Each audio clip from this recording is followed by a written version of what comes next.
Munir, Dr. hebat dari Institut Darul Ihsan. Banyak yang kita boleh pelajari daripada beliau, ramai yang membuat kajian berbagai perkara di sebuah institusi besar seperti IJN, Ibu Pejabat di Shah Alam. Bersama kita juga ialah Profesor Dr. Asiah Bahrul dari Sabah, bumi di bawah Bayu, sebuah negeri yang besar luasannya, negeri yang kaya dengan hasil buminya, yang paling utama banyak juga melahirkan aktivis-aktivis ABIM yang sangat berjasa sehingga ke tahun 2020 ini, alhamdulillah.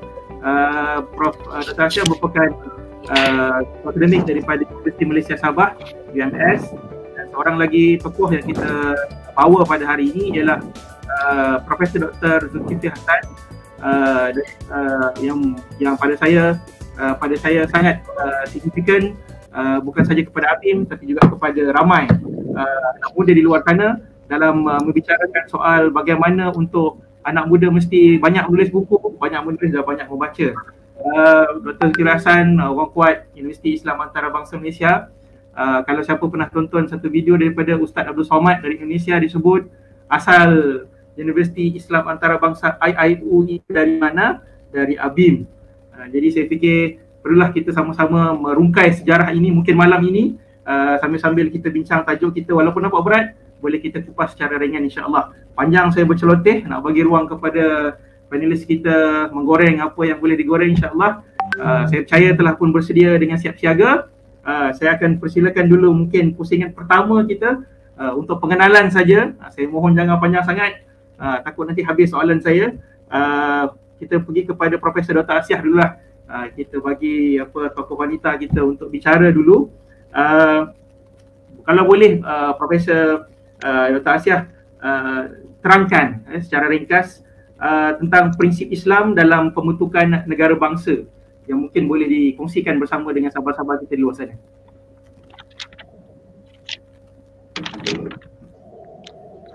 Bismillahirrahmanirrahim. Assalamualaikum warahmatullahi wabarakatuh. Terima kasih Cik Din, moderator kita pada malam ini. Alhamdulillahirrabbilalamin. Wassalatu wassalamu ala asyrafil anbiya'i wal mursalin Sayyidina Muhammad wa ala alihi wa sahbihi ajma'in, amma ba'd. Yang saya hormati barisan panelis, Saudara Khairul Arifin, Prof. Semadia Dr. Zulkifli Hasan, seterusnya penonton di luar sana yang saya hormati. Alhamdulillah, tahniah kepada ABIM, Jubli Emas tahun ini alhamdulillah, dan Muktamar Sanawi yang ke-49. Ya, tahniah walaupun kami di Sabah ini agak terlewat sedikit ya menerima kehadiran ABIM, namun kami adalah hasil daripada didikan ABIM itu sendiri, alhamdulillah. Jadi sebelum saya melayan soalan Cik Din tadi tu, biar saya flashback sedikit ya. Kita anak-anak muda sekarang ni suka sebut throwback ni.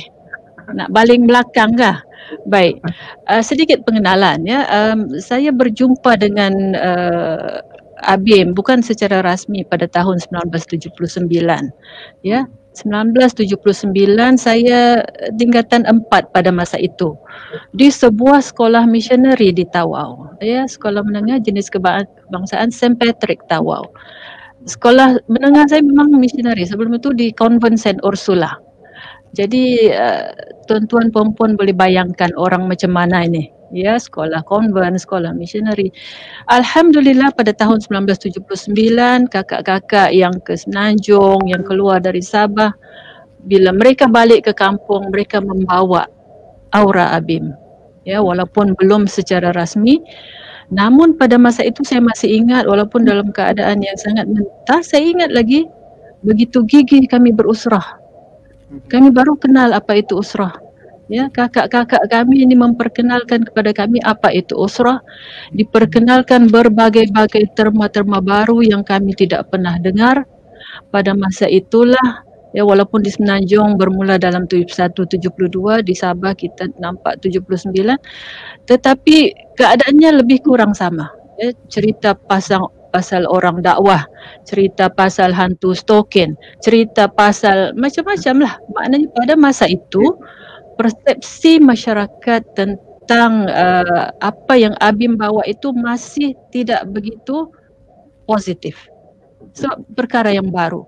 Ya, walau bagaimanapun alhamdulillah berkat usaha kakak-kakak itu, maka kami yang adik kecil pada masa itu diajarlah tentang konsep ibadah, tentang konsep tauhid. Ya, walaupun kita ada sekolah rendah, ya kita sekolah rendah agama, ada belajar sedikit tentang agama, tetapi penghayatan itu tidak seperti apa yang Abim berikan kepada kami pada waktu itu. Ya, barulah kami kenal iman, amal, ihsan, ya, mencari redha Allah. Itu semua adalah perkataan-perkataan baru yang kami hanya tahu pada saat itu. Ya, Islam sebagai ad-din, ini pada masa itu ia satu klausa yang sangat besar. Kita sampai segan-segan mau menyebut Islam sebagai ad-din sebab kita tidak faham pun apa sebenarnya Islam sebagai ad-din pada waktu itu. Namun alhamdulillah bila kita telah dilatih ya dalam usrah, kita sangat gigih berjalan kaki, naik bas, turun bas pada ketika itu. Alhamdulillah kita kenal Abim dan secara rasminya di Sabah ini Abim telah ditubuhkan pada tahun 1982. Ya, 1982. Pada masa itu saya tidak berada di bumi Sabah, saya berada di luar. Namun sekembalinya saya ke Kota Kinabalu pada tahun 1985, perjalanan itu disambung. Ya, saya kembali kepada Abim ya sebab saya rasa ikatan yang kita dapat daripada Abim itu sangat kuat. Dia bukan hanya suka-suka buat seminar, bukan hanya suka-suka berjumpa dengan orang, tetapi yang diisi adalah dalaman kita. Sebab itu saya rasakan saya dan kawan-kawan lain tidak lepas ikatan daripada Abim daripada tahun 1979 hingga kini, alhamdulillah. Jadi banyak ayat-ayat yang kita kenal ni Cik Din, saya macam panjang sedikit ni. Tak apa. Boleh kan? Masih awal lagi ni. Baik. Jadi di peringkat awal, rasa anak-anak, adik-adik mungkin ada tahu sedikit cerita lah. Kita belajar tentang ayat-ayat yang memang ayat-ayat yang sangat common pada masa itu. Ya, kita belajar tentang ayat. Misalnya, Bismillahirrahmanirrahim. Waltakum minkum ummatun yad'una ilal khair wa ya'muruna bil ma'ruf wa yanhauna 'anil munkar wa ulaika humul muflihun. Ini kita punya ayat keramat. Kan? Dia kata waltakum minkum. Ini apa konsep khairul ummah ini. Ada lagi kuntum khairul ummatin. Ini juga ayat keramat yang kita pegang dari dulu hingga sekarang. Sebab itu saya rasakan bahawa modul yang dipersembahkan oleh Abim kepada ahli-ahlinya, kepada target-target dakwahnya itu adalah modul yang sangat memberi kesan di dalam hati. Sebab itu tidak ramai yang lari, ya, ramai yang tetap bersama dengan Abim. Ya, kita sentiasa membaca surah Al-Asr. Kita sentiasa membaca surah Al-Asr di setiap pertemuan kita. Maknanya kita hidup dalam budaya dakwah dan tarbiyah. Dakwah dan tarbiyah. Saya rasa itulah pegangan kita dari dulu hingga sekarang, menyebabkan kita terus dapat menyumbang bakti kepada pembinaan negara Malaysia. Jadi berhubung dengan soalan Cik Din tadi, kita santai-santai saja ya. Pembentukan negara bangsa, negara dalam bahasa Inggerisnya country mungkin ya. How about negara bangsa? Mungkin nation building. Kita bercakap tentang nation building. Kita hendak membina sebuah negara bangsa. Apa itu negara bangsa? Dia adalah suatu negara yang mempunyai kedaulatan. Berdaulat maknanya dia tidak dijajah, dia tidak dikawal oleh mana-mana unsur luar. Maknanya orang-orang dalam negara itulah yang secara sepenuhnya mengawal dan mengendalikan negara itu. Rakyat-rakyatnya disatukan dengan berbagai-bagai faktor. Faktor budaya, faktor nilai, faktor bahasa, yang macam-macam faktor yang kita boleh nyatakan di sini. Dan tujuan akhirnya adalah untuk melahirkan perasaan taat setia rakyat itu, dan yang paling penting adalah menghasilkan perpaduan yang utuh di kalangan penduduk sesebuah negara itu. Jadi kalau kita kaitkan balik dengan apa yang Abim telah lakukan, saya rasa memang ini kita buat sejak dahulu. Kita belajar tentang bagaimana menjadi seorang rakyat yang menyumbang kepada masyarakat. Kita diperkenalkan dengan konsep ibadah dalam Islam.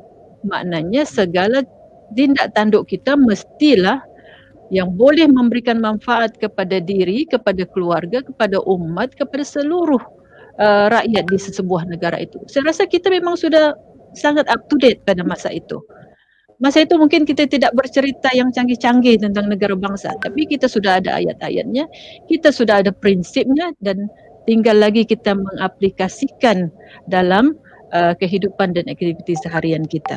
Ya, dalam surah Al-Hujurat dinyatakan, ya, surah 13, di mana Allah mengatakan bahawa kita dijadikan bersuku-suku, berbangsa-bangsa untuk apa?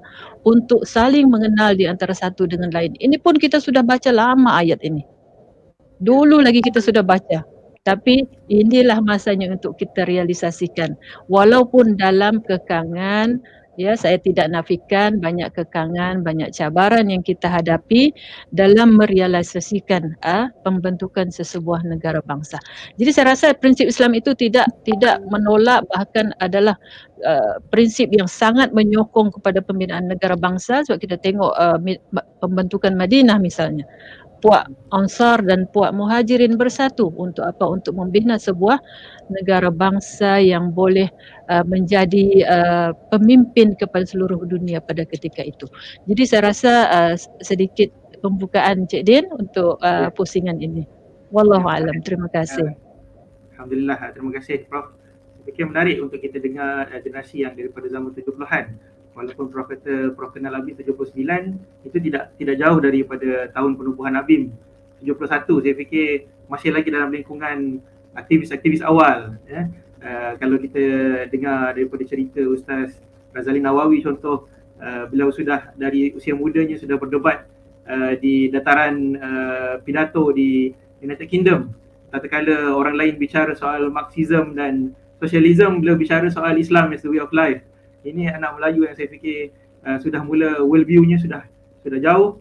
Alhamdulillah beliau menjadi presiden kita yang pertama, dan masih ada lagi hari ini untuk kita kupas buatannya.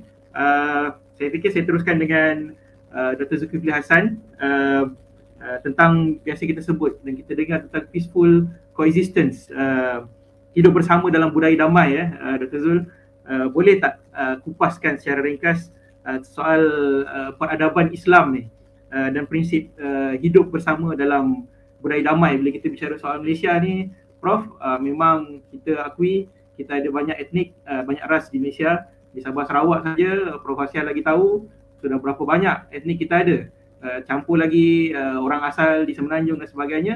Jadi sudah tentu banyak yang boleh kita belajar, yang banyak boleh kita kenal daripada etnik yang lain. Ya, mungkin bukan saja warna kulit, sebab saya kulit gelat. Tapi Melayu, Prof, ada juga orang Melayu yang putih. Jadi maksudnya bukan sekadar warna kulit, maksudnya dari segi etnik itu berbeza. Apa yang kita boleh faham tentang soal peradaban Islam dan juga peaceful coexistence, kalau boleh Dr. Zul kupaskan, insyaAllah.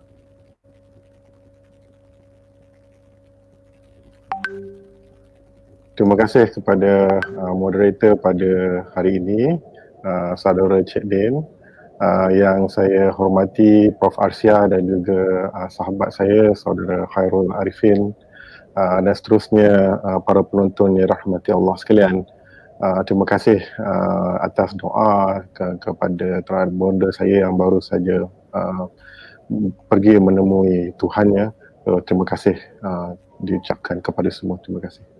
Okay, Alhamdulillah, saya sebagai awal ataupun sebagai mukadimah awal ni mungkin ambil kurang daripada 10 minit untuk berbicara tentang peradaban Islam dan juga tentang budaya damai. Okay, Alhamdulillah. Jadi saya akan cuba untuk kupas sedikit tentang peradaban dan juga akan membincangkan sedikit tentang budaya damai di dalam Islam. Okay, sebelum membincangkan perkara tersebut, suka ingin saya kongsikan bahawa kita perlu perbetulkan beberapa naratif yang kebanyakan dan ada pihak yang sentiasa cuba untuk membawa naratif ini. Apabila mereka mengatakan bahawa we we need a holy war in order to find peace. Okay, maknanya kita memerlukan peperangan suci untuk menemui kedamaian. Sedangkan we do not need holy war. Kita hanya perlukan holy peace untuk menemui kedamaian, insya-Allah. Okay? Dan itu perbincangan yang ada pada hari ini kebanyakannya perbincangan yang dibawa, ada kalanya dibawa dalam naratif yang tidak betul dalam kerangkanya, di mana ada yang perbincangan membicarakan tentang dalam kerangka yang masih lama, iaitu kerangka Darul Islam, kerangka Islamic State. Maka perbincangan perdamaian, peradaban yang pada hari ini perlu berlaku di dalam kerangka yang baru.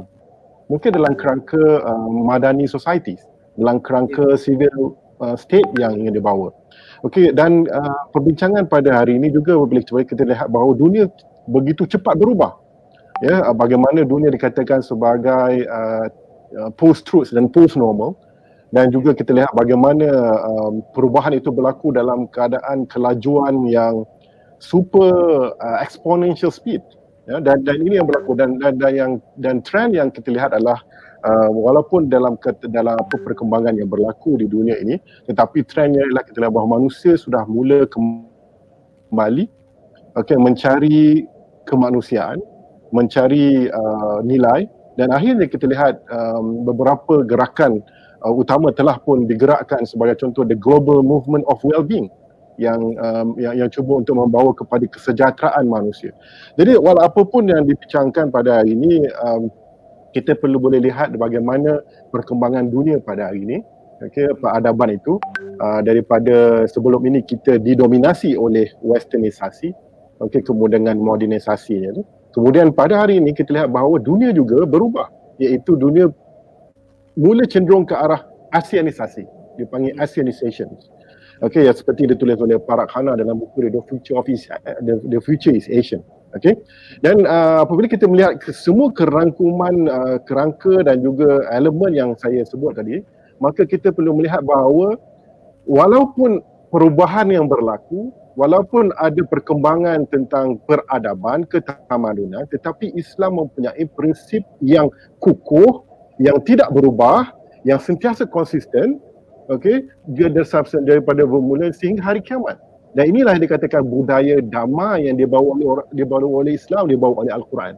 Ya. Ini menunjukkan kecantikan dan keindahan Islam, bahawa Islam itu adalah Islam yang syumul, yang sentiasa konsisten dengan prinsip-prinsip yang bersifat universal dan inklusif, yang meraihkan kemanusiaan, yang meraihkan kepelbagaian. Okay? Dan saya mulakan dengan konsep prinsip-prinsip damai ini dengan surah Al-Anbiya. Sorry kucing. Okay. Kucing ni memang suka menemani saya ketika saya baca buku lah. Okey, surah Al-Anbiya, surah ayat 107 yang saya rasa semua orang menghafalnya, wa ma arsalnaka illa rahmatil alamin. Apa yang saya ingin katakan bahawa ayat ini selalu dibacakan, tetapi ramai yang tidak dapat menghayatinya. Ya, seperti mana kita membaca umul kitab Al-Fatihah di setiap majlis, tetapi khasiat Al-Fatihah itu tidak pun berlaku. Ya? Seperti mana kita di akhir rancangan kita membaca wal-as, tetapi kita langsung tidak menepati masa. Ini yang berlaku. Ya? Dalam surah wa ma arsalnaka illa rahmatan, surah Al-Anbiya 107 itu, Allah sebenarnya menyebut perkataan rahmah, dan rahmah ini disebut dalam Quran sebanyak 300 kali. Ya, 300 kali. Berbanding dengan perkataan yang lain seperti as-sidqu, kebenaran itu 145. As-sabru itu 90 kali. Amanah sebanyak 40 kali. Ya. Bermakna rahmah itu disebut sebanyak 300 kali, menunjukkan penekanan yang diberikan Allah SWT terhadap sifat rahmah yang perlu ada di dalam Islam. Okey, dalam surah Al-Hujurat ayat 13, Allah SWT memberikan satu mesej yang sangat tegas kepada semua manusia bahawa semua manusia adalah sama. Okey, inna akramakum indallahi atqakum. Iaitu Allah SWT sebut walaupun berbagai warna kulit bangsa dan sebagainya, tapi Allah hanya melihat satu, iaitu ketakwaan. Ini menunjukkan bahawa Allah melihat setiap manusia itu sama. Dan diriwayatkan bahawa Imam Bukhari pada perselisihan di antara Sayyidina Abu Bakar dan Umar bin Khattab di hadapan Rasulullah SAW sebelum memilih amir bagi Bani Tamim. Dan ini merupakan ayat yang sangat powerful yang ditunjukkan Allah SWT.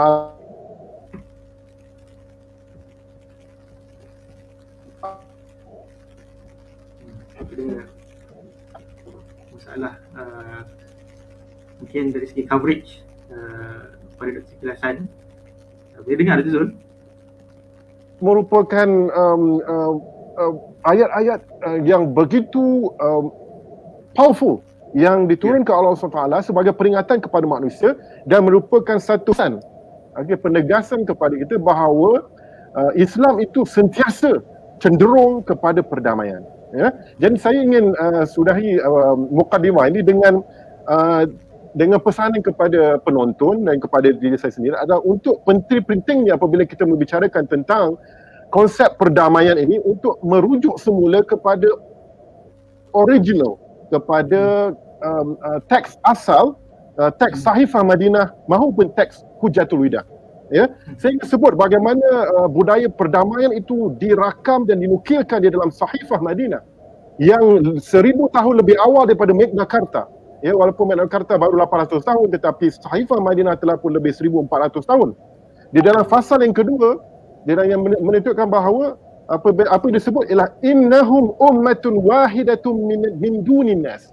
Ya, maknanya sesungguhnya mereka ummatun wahidatun adalah ummah wahidah min dunin nas. Di dalam fasal yang ke-25, yang ini lebih menarik.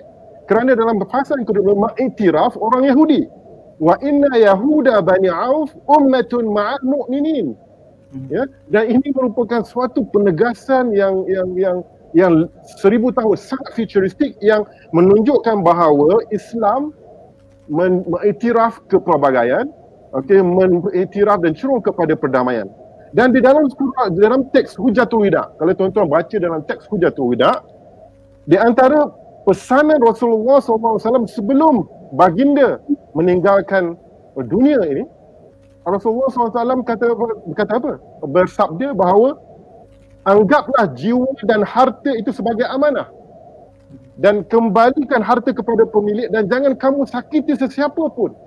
Ini menunjukkan bahawa pesanan Rasulullah SAW bahawa kita mengiktiraf kedamaian, kita mengiktiraf hak orang lain, kita mesti menjadikan sesuatu perkara itu sebagai amanah yang suci yang dia bawa oleh orang-orang yang perlu diterapkan dalam Islam. Jadi saya tak mahu kalau saya syarah konsep perdamaian ini mungkin masa satu hari, tapi apa yang saya ingin rumuskan di sini adalah konsep yang dibawa dalam Al-Quran, yang terkandung di dalam Sahifah Madinah, yang ditegaskan di dalam teks Hujatul Wida itu sebenarnya merupakan asas kepada fiqh at-ta'ayush as-silmi, peaceful coexistence, kewujudan bersama, ataupun apa dikatakan sebagai al-wujud al-mutazamin, al-mutazamin. Jadi mungkin itu sebagai awalan dulu. Mungkin kita boleh sambung lagi untuk menggoreng sebelum ini. Terima kasih. Terima kasih Dr. Zul. Saya fikir ini sangat menarik kerana sekarang Dr. Zul, jika tahun 2000 awal 2001 dan kemudiannya meledak isu terorisme dan ekstremisme sehingga Islam menjadi punching bag dan Muslim menjadi punching bag kepada masyarakat di luar sana bila diasosiasikan dengan keganasan selepas peristiwa WTC September 11 dan sebagainya. Saya fikir maka penerangan daripada Dr. Zul tadi secara ringkas menjelaskan kepada kita bahawa Islam ini agama yang tidak tolerate dengan keganasan. Yang malah Islam itu sangat menganjurkan perdamaian. Nabi Muhammad SAW, mesej yang dia bawa adalah mesej kedamaian. Jihad itu sendiri maksudnya ialah melindungi nyawa, bukannya membunuh secara sembrono. Jadi kita mesti sayang nyawa kita, sayang nyawa keluarga kita, sayang negara kita pertahankan dengan jihad yang sebenar. Inilah yang Abi bawa, tuan-tuan. Sebab itu juga kita ada, kalau saya bisa sentuh sikit tentang preventive and countering violent extremism. Kita sama-sama bergerak dengan Kementerian Bersukan, Majlis Belia Malaysia dan sebagainya. Abi konsisten menggerakkan unit untuk mencegah sebarang keganasan dan menolak sebarang faham yang meletakkan Islam sebagai pengganas. Jadi kita seimbang Dr. Zul. Maknanya di peringkat ABIM ni kita pun tak adalah kata Islam itu pengganas, dan pada masa sama kita juga menjelaskan kepada masyarakat Muslim supaya tidak terlibat dengan sebarang aktiviti-aktiviti ekstremisme, supaya masyarakat non-Muslim pun faham tentang Islam dan masyarakat Muslim pun faham apa akibat ataupun keburukan jika kita menyertai dengan perkara-perkara yang berkaitan dengan militan dan sebagainya. Kita teruskan dengan sahabat kita Tuan Khairul Arifin yang saya fikir menunggu lama dari tadi untuk berbicara, tokoh pidato kita. Tuan Khairul Arifin ni saya mesra dengan panggilan Abang Ipin lah. Jadi Tuan Khairul Arifin ni kalau siapa kenal hebat istilah-istilahnya, apa orang kata ada istilah-istilah yang dikenalkan yang menjadi ikutan ramai sahabat-sahabat dalam. Jadi kalau boleh saya akan untuk pusingan pertama Tuan Arifin dengan soalan berkenaan mungkin boleh kupas sikit yang dulu kita selalu dengar nasyid dari awal Tuhan sampai tahun kita dengar nasyid bicara soal kebangkitan Islam dan sebagainya. Habib membawa dan mempopularkan Islam, Tamadun Khairul Ummah yang memang diperjuangkan oleh Habib dari dulu. Jadi boleh tak Tuan Arifin memberikan sedikit pengenalan berkenaan dengan cita-cita membangkitkan Tamadun Khairul Ummah dan juga harapan kepada generasi pemuda-pemudi Islam. Dipersilakan. Okey, bismillahirrahmanirrahim. Assalamualaikum warahmatullahi wabarakatuh. Pertamanya saya rasa kecil dan kerdil sekali lah di sini. Kita ada 2 orang doktor. Banding dengan saya ni jagoh kampung ya.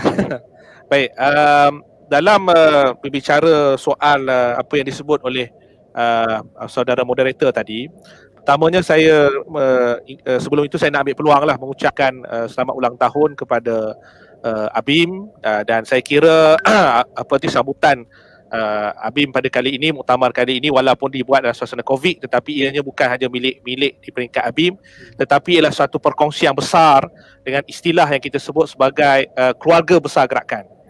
Dan pada hari ini, saudara dan saya sekalian, konsep keluarga besar gerakan itu adalah suatu perkara yang cukup penting, kerana Abim itu tidak lahir sebagai suatu semata-mata Abim itu sendiri, tetapi Abim itu terlahir dengan adanya apa yang kita sebut sebagai wadah KPM dan juga apa tu Abim itu sendiri ya. Itu keluarga besar kita. Dan saya tertarik dengan apa yang telah dimulakan tadi oleh Prof Asyah yang menyebut tentang ayat kuntum khairu ummatan ukhrijat linnas ta'muruna bil ma'ruf wa tanhauna 'anil munkar. Kalau saya share sikit slide ni boleh ke? Boleh. Boleh saya share ni ke? Tuan teknikal kita. Boleh sekejap.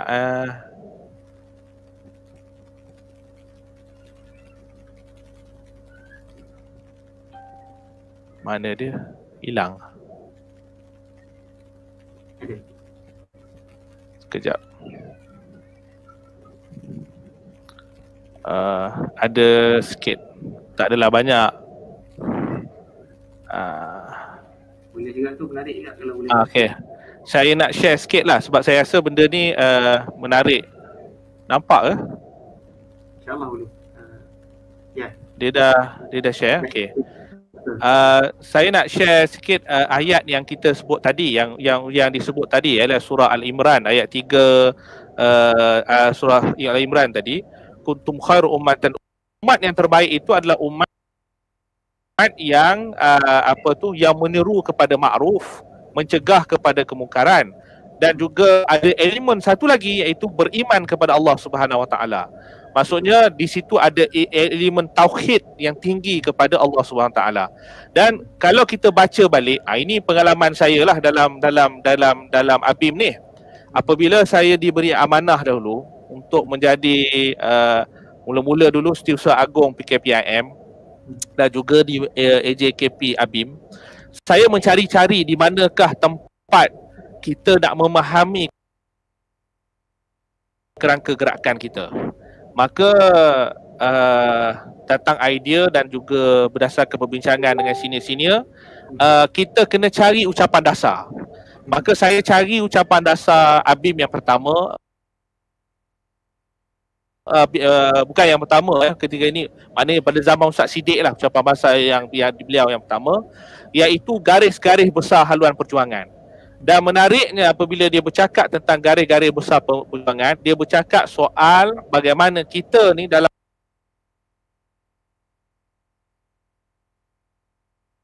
matlamat perjuangan kita ni nak membina apa yang kita sebut manhaj Rabbani. Dan manhaj Rabbani ini tak jauh seperti mana yang Puan Arsyah sebut tadi. Dan juga disebut oleh Dr. Zul tadi, bagaimana kita nak membina sahsiah Islamiah diri kita ini. Kemudian kita nak membina keluarga Islamiah. Kita nak membina ummah Islamiah, khilafah Islamiah, daulah Islamiah. Dalam erti kata, tidak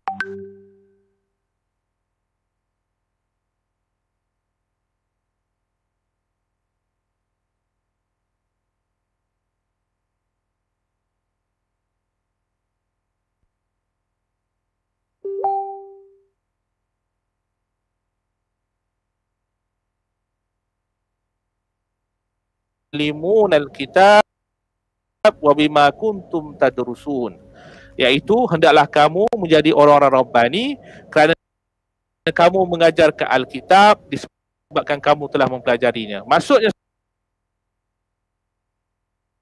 saudara sekalian, kita meletakkan apa panggil satu generasi yang disebut oleh Ustaz Siddiq Fadil, disebut bahawa generasi yang tekun mempelajari dan menghayati Quran secara utuh dan menyeluruh, mengembangkannya di tengah umat sehingga terciptalah umat Rabbani, masyarakat Qurani yang bersatu, bersaudara, yang memegang konsep ruhama bainahum, saling menyayangi. Itu yang jadi konsep, pergi balik pada konsep Dr. Zul tadi tentang peaceful coexistence. Dan dalam menggerakkan ini, saya fikir saudara moderator, kita kena kembali balik melihat kepada inilah dia, 5 budaya kita yang dalam ABIM ni. Jadi budaya ini kita kena, adik-adik ataupun rakan-rakan di sana, walaupun dah wadah ke ataupun daripada ABIM sendiri, kita kena cerna ni budaya ni, iaitu budaya menghayati budaya ilmu, menghayati amalan kerohanian, menghayati amalan syura dan amal jama'i, mengukuh institusi kekeluargaan, memahami dan melibatkan diri dalam isu semasa, menghayati ruhul jihad fisabilillah. Tak sempatlah saudara moderator kita nak go satu persatu, tapi saya kira inilah kerangka utama yang kita kena perkukuhkan dalam kita menghayati ayat kuntum khaira ummatan ukhrijat linnas ta'muruna bil ma'ruf wa tanhauna 'anil munkar. Itu tadi diterjemahkan mesti berasaskan kepada 5 budaya ni yang kena ada pada generasi muda ABIM sekarang dan juga rakan-rakan yang lain. Dan saya sentiasa bawa teori ni, Ustaz Dr. Zul, sekejap saya nak ambil last sekali. Boleh, teori gergasi. Saya selalu bawa teori gergasi ni kalau dalam training dengan adik-adik kita, kerana bagi saya ini penting ya. Satu perkara yang saya agak terkesima ni apa dalam bahasa ni, terkejut dan terkesima lah bila saya dengar Ustaz Siddiq punya penerangan pagi tadi. Dia menceritakan bagaimana komitmen generasi terdahulu membina apa yang disebut sebagai islah kepada masyarakat tadi. Dan saudara kena ingat, apabila di bahu kita, di dada kita ni, di dahi kita ni ada cop ABIM, Wadah dan PKPM, akan terlahir dari di belakang kita gergasi-gergasi yang mana membina kepada ketamadunan ini. Gerakan ini ada wajah Siddiq Fadil, ada wajah situ Anwar Ibrahim, ada wajah situ Prof Arsyah, wajah situ Dr. Zulkifli Hasan. Dr. Zul juga salah seorang gergasi itu. Jadi saudara saya sekalian, saya nampak gergasi-gergasi ini adalah suatu anugerah Tuhan kepada kita. Dan haruslah kita memanfaatkannya, kerana bila kita berdiri di bawah gergasi ini, orang akan nampak gergasi itu. Dan di situlah kita kena ada belajar daripada generasi yang lain dan sebagainya. Ini yang saya boleh mulakanlah dalam kita punya bicara pada pagi ni. Pada malam ini, minta maaf. Okey, serah balik pada Cik Din. Terima kasih Tuan Arifin. Saya fikir menarik teori gergasi tu. Saya pun terpaku bila mendengar. Orang kata Tuan Arifin dia terpaku bila mendengar. Saya terpaku bila Tuan Arifin cerita pun. saya. Arifin pun sebenarnya gegasi dalam ABIM sebenarnya. Dia masing-masing maknanya ada legasi yang ditinggalkan, yang adik-adik boleh contohi perkara-perkara baik. Yang saya ni selaku generasi, tak adalah muda sangat tapi generasi ABIM yang kemudian ni merasa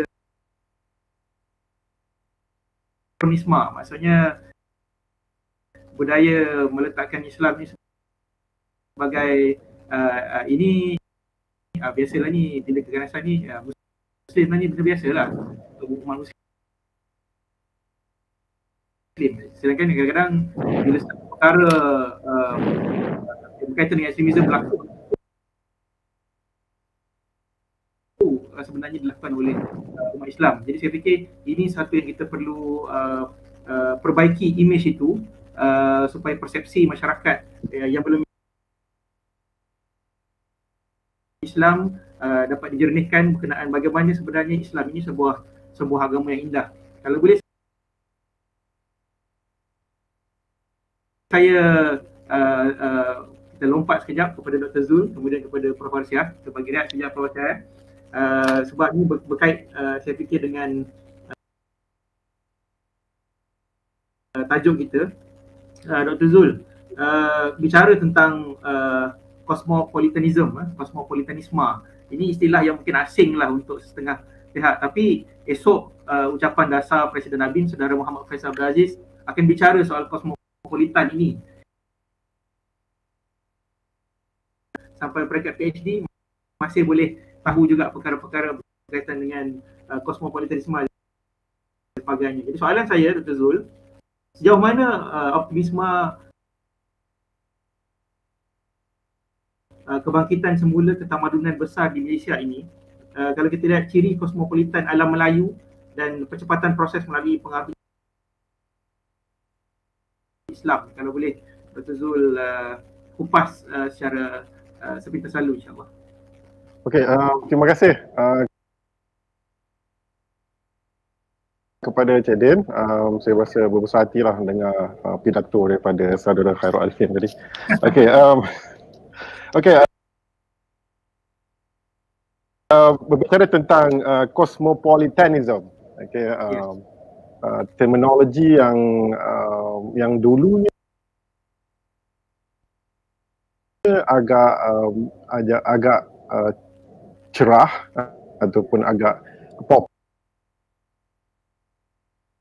dan akhirnya dan kini cosmopolitanism itu dianggap sebagai satu luxury good.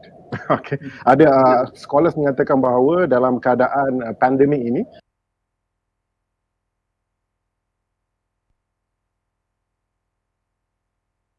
luxury good. Ini merupakan cabaran-cabaran yang mungkin perlu dilihat oleh saudara Faisal untuk memberikan ucapan dasar esok. Bagaimana pertentangan idea ataupun trend yang agak counter terhadap cosmopolitanism. Okay? Namun begitu,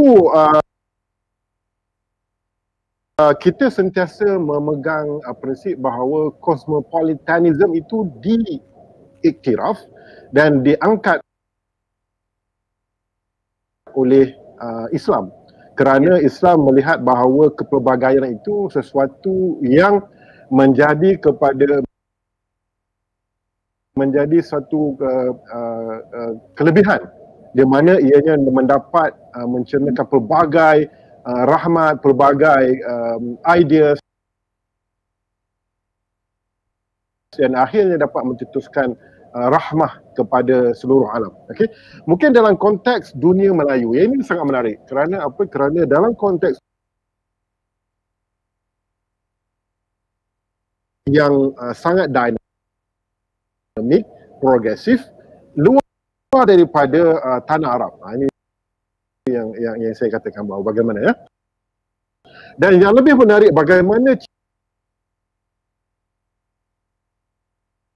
ciri-ciri cosmopolitanism yang ada di dunia Melayu itu datang dengan Islam yang dibawa menerusi perdagangan. Ya.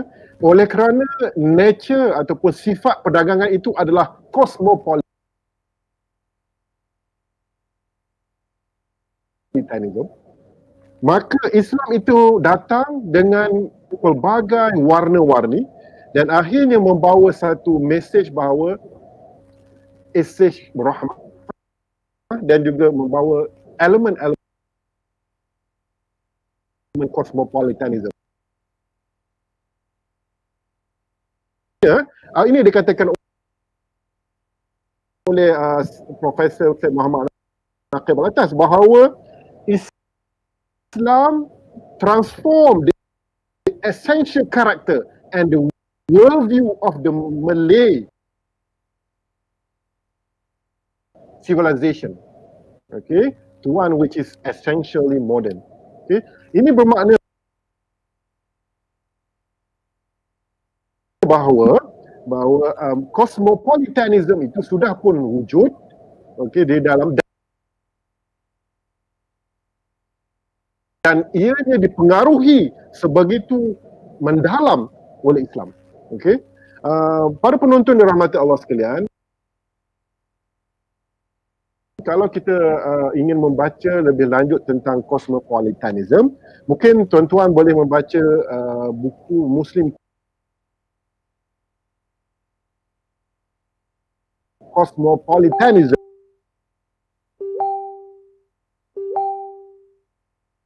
sahabat kita Syed Khairuddin Al-Junaid, The Muslim Cosmopolitanism in Southeast Asia. Okay, dan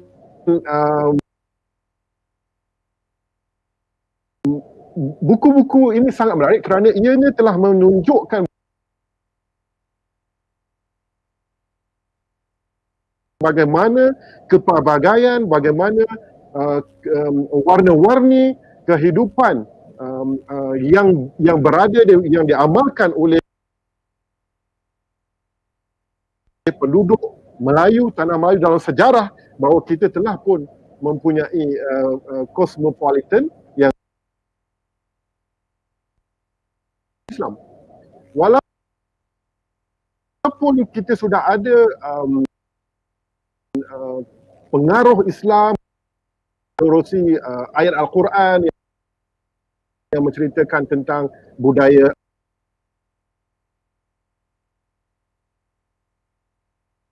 At-Tasamuh, budaya At-Tanah, Ta'ayush Al-Silm dan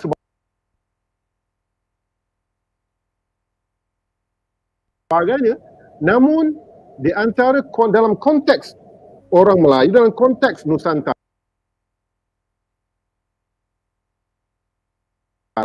kita juga mempunyai satu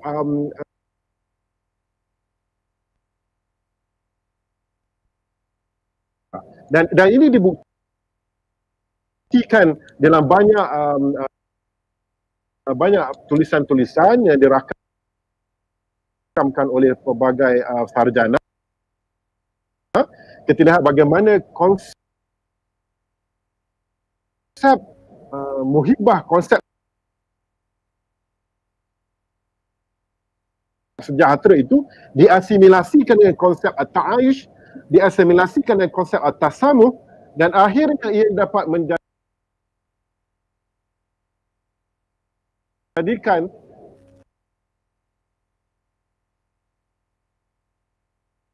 dibawa menerusi dalam konteks divine ataupun reveal knowledge itu, jadi daripada wahyu, kemudiannya diasimilasikan dan diintegrasikan dengan konsep yang ada di dalam dipanggil indigenous wisdom ataupun dipanggil indigeneity, ataupun bagaimana kita lihat local wisdom ataupun kebijaksanaan sesuatu tempat oleh sesuatu bangsa itu akhirnya dapat menjadikan satu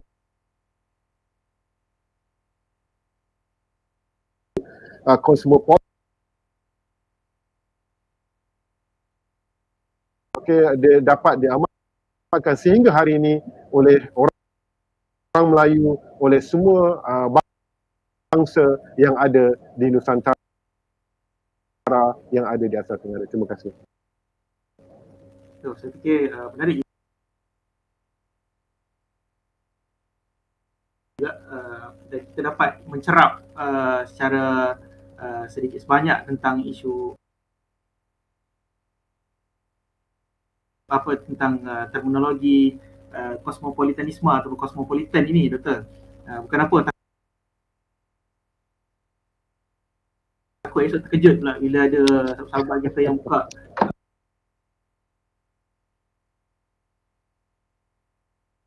Melayu sejak sekian lama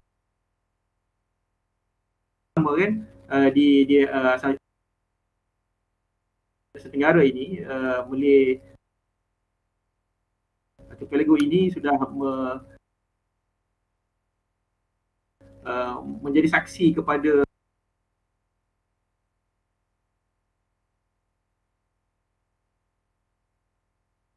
banyaknya jatuh bangun masyarakat yang hidup di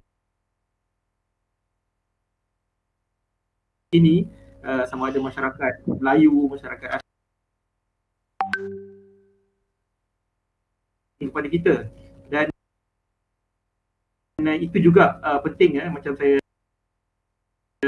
ada terbaca sebuah buku tulisan Alan Bloom pada tahun 87, The Closing of American Mind, bila beliau secara menyindir semakin ramai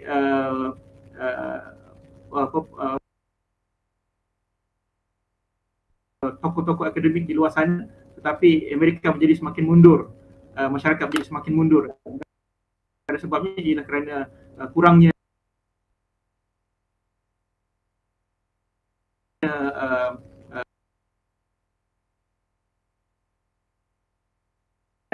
saya pun membebel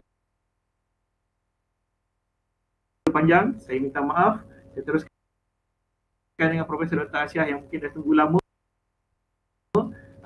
Kebetulan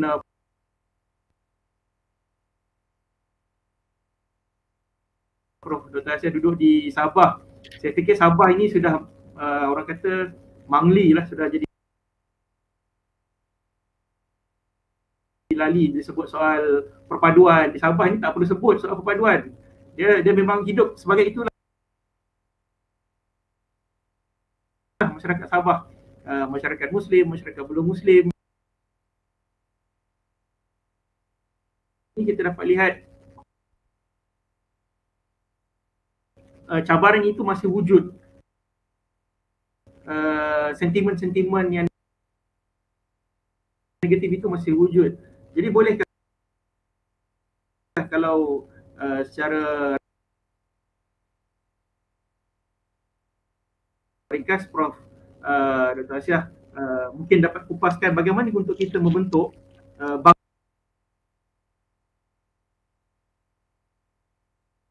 Malaysia yang mapan dan tidak hanya menjadi slogan di atas kertas. Sebab macam kita tahu siapa jadi Perdana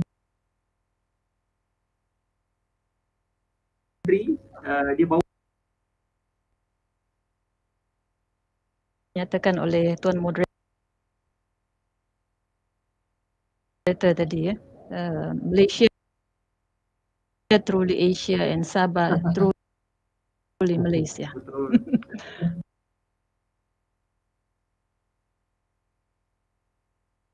Betul kan? Ya, memang rakyat di Sabah itu hidup secara memang alaminya begitu, ya, sesuatu yang memang sudah lahir dari dalam diri, suatu yang tidak perlu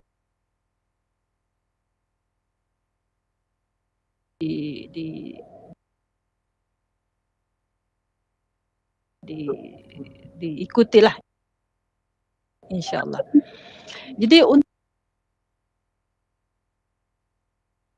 membina sebuah negara bangsa, memang kita banyak slogan-slogan kan.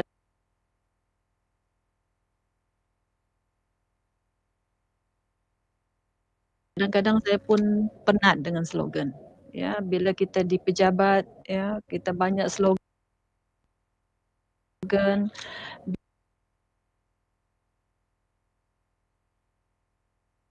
behavior dalam organisasi. Dalam mengkaji kelakuan ni, kita banyak melihat kepada persepsi. Persepsi.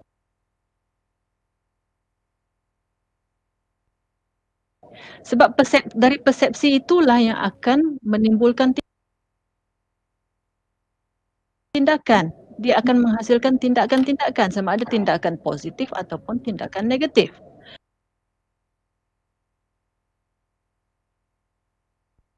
Oleh itu amat penting untuk kita pastikan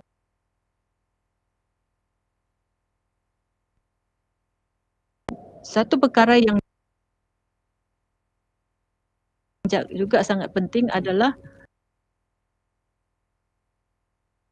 motif.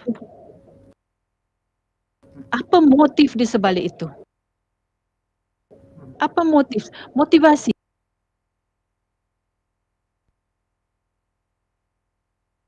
Ya, dalam kita melihat kelakuan misalnya, bila seseorang itu berkelakuan, kita akan tanya, what is the motive?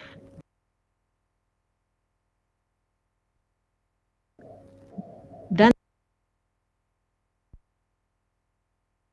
saya rasa ialah itu benda yang normal kan, bila kita memperkenalkan suatu slogan, biasanya kita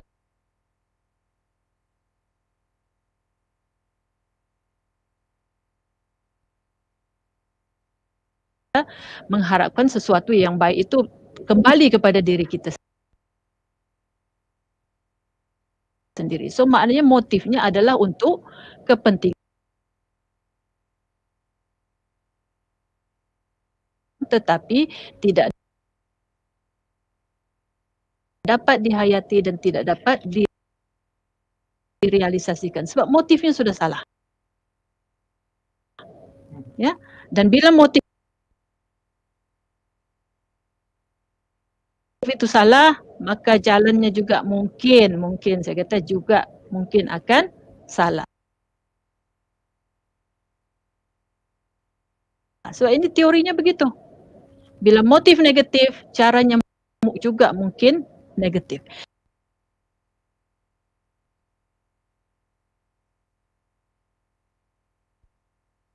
Keistimewaan itu yang mungkin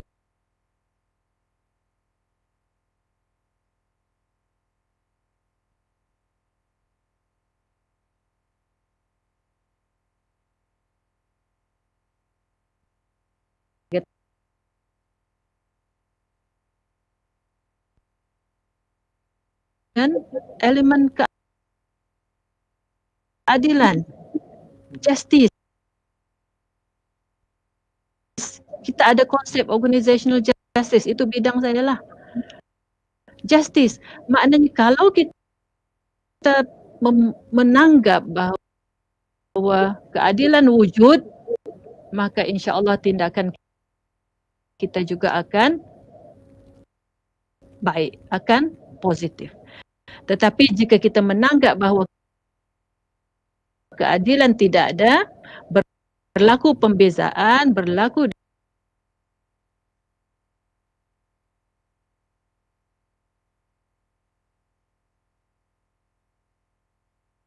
lihat dan mesti ditanggap sebagai sesuatu yang adil, sesuatu yang mempunyai elemen keadilan. Juga kita mesti memastikan ya, sebagai prasyarat kepada pembinaan bangsa Malaysia kita ni, negara bangsa kita adalah supaya rakyat itu berkongsi pegangan dan citra. Ada citra yang kita kongsikan. Ya, macam mana bentuk yang kita inginkan? Apa citra kita kepada bangsa Malaysia? Bagaimana kita ingin mencorak? Dan kita kena pastikan bahawa setiap rakyat menuju kepada citra yang sama. Kalau satu mau merah, satu mau biru, mungkin susah di situ.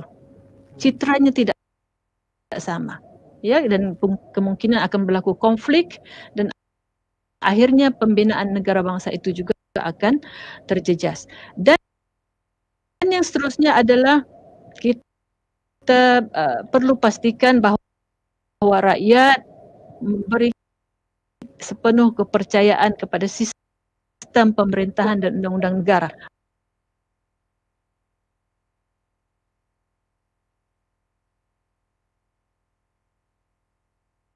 Ya, bayangkan kalau rakyat sudah hilang kepercayaan, saya hilang kepercayaan pada ibu, saya hilang kepercayaan kepada adik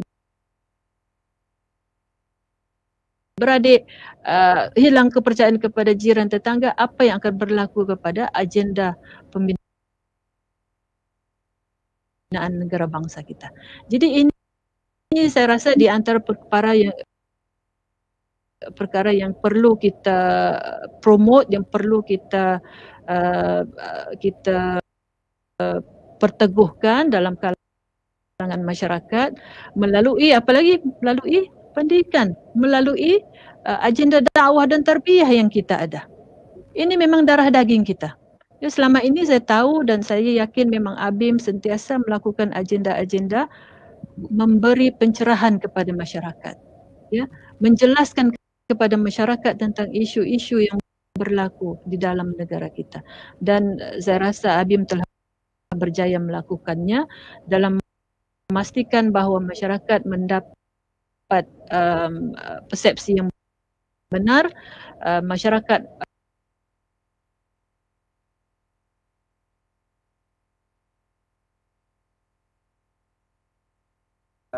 tunjang yang disebut yang perlu ada nak capai perpaduan dan bangsa Malaysia itu tadi soal perlunya ada citra yang sama, ya. Saya fikir penting, ya, kalau kita bukan sekadar minta berbeza, sekarang kita pun hidup dengan keadaan yang berbeza, saya fikir tidak akan tercapai soal perpaduan.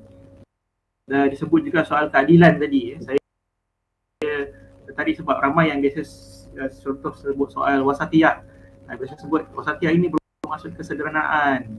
Cantik bila didengar, tapi sebenarnya wasatiyah itu juga dalamnya ada elemen of justice, ada elemen keadilan yang perlu diterapkan bila kita sebut soal kesederhanaan. Kalau tidak, dia menjadi kesederhanaan setiap masa. Tak apalah kan. Dia pun masalah juga. Jadi dia perlu ada elemen keadilan dalam wasatiyah itu. Yang saya fikir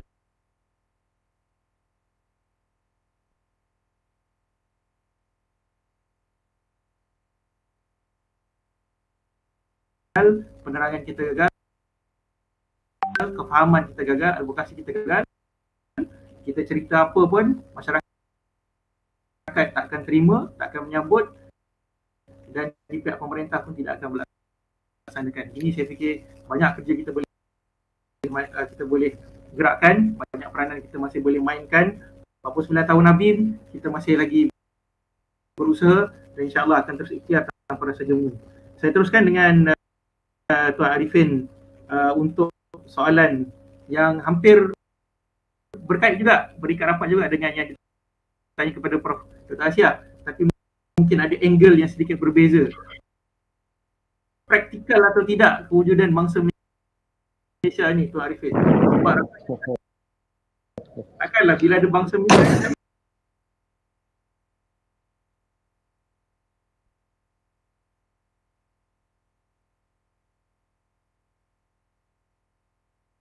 Okay.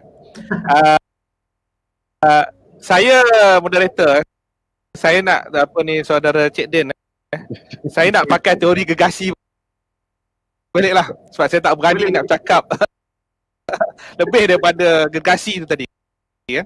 Okay, jadi saya tunjuk slide.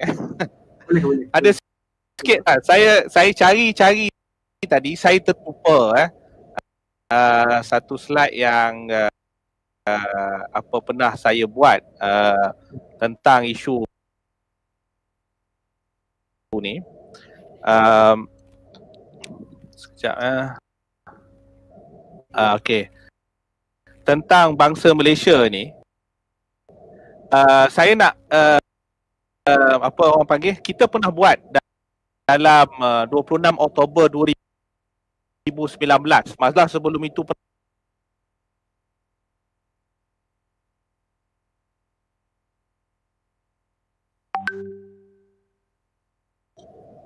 tahun depan ya. Tahun ini dia muktamar secara berasingan, istimewa Haraki 2 tahun sekali kita akan bermuktamar secara satu payung di bawah satu keluarga besar gerakan yang ada di situ ABIM, Wadah dan PKPM. Dan kita pernah buat satu seminar pembinaan bangsa Malaysia.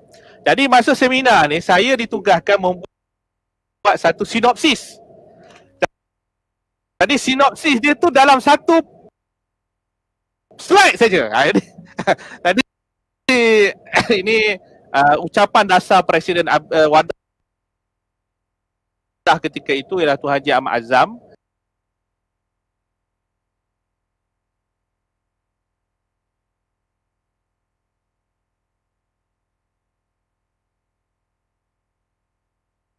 Negara kita. Malah isu perkauman masih tidak selesai. Dan kita boleh lihat bahawa dalam senario politik isu perkauman ini dijadikan bahan dan modal, termasuk juga di Sabah dan juga Sarawak, yang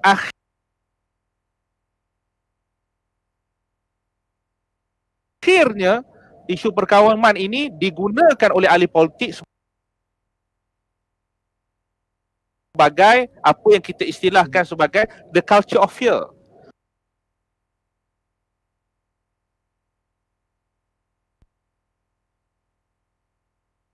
Berbagai kepulauan, ada banyak kaumnya di sana, malah sama juga dengan kita, ada China, ada India dan sebagainya, dia pernah dijajah oleh Belanda sebagainya. Dan mereka juga berhadapan dengan suasana yang sama, tetapi dengan mereka lebih awal merdeka 10 tahun daripada kita, dia berjaya membina apa itu orang panggil semangat keindonesiaan yang luar biasa. Walaupun dengan istilah dengan Pancasila dan sebagainya, tapi istilah kita lah, ambil contoh rukun negara itu pun hanya kita jadi kulit belakang buku je. Saya tak ada saya cari tadi buku.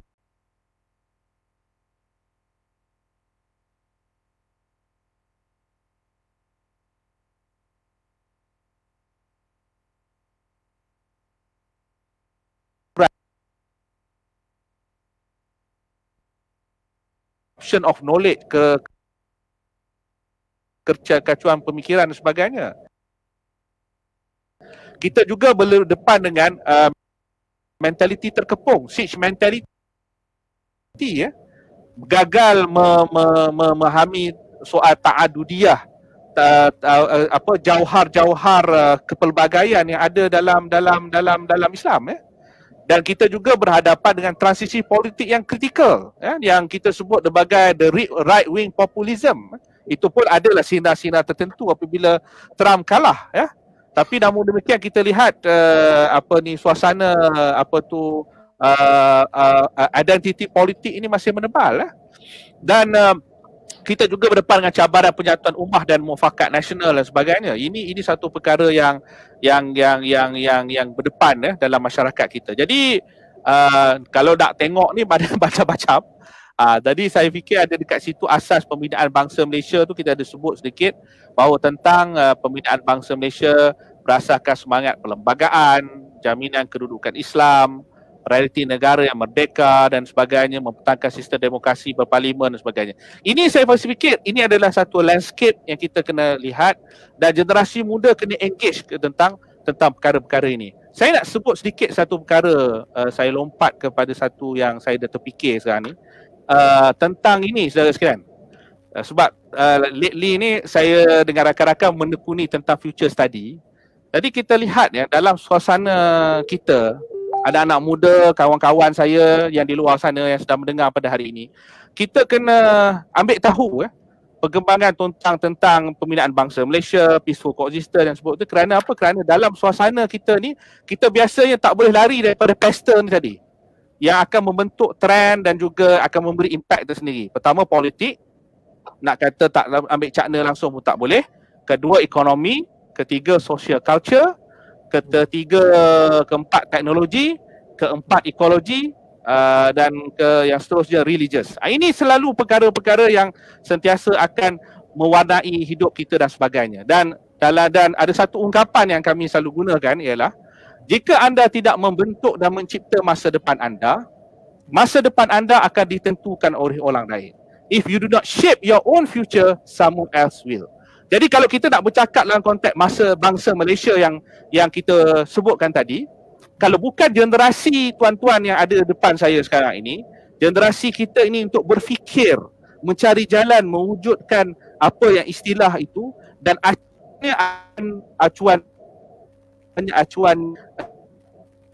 bukan, maka kita akan ditentukan ada satu disiplin bidang yang boleh dikaji, dipelajari untuk memahami dan membentuk dan mempengaruhinya. Tapi yang menariknya, jika anda tidak maka anda jajah, anda akan menjadi sebahagian daripada masa depan orang lain. Dalam arti kata lain, masa depan telah milik siapa yang berdia. Itu.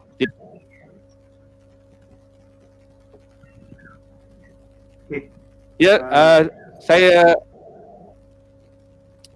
ada lagi Tuan Arifin. Saya berhenti dengan konotasi yang tadi tu. Okey, Dr. Zul macam Dr. Zul macam nak tengah semangat nak tambah tu. Bagi dia tu. Boleh. Kita dah tamat pusingan kedua. Kita akan teruskan dengan pusing yang ketiga.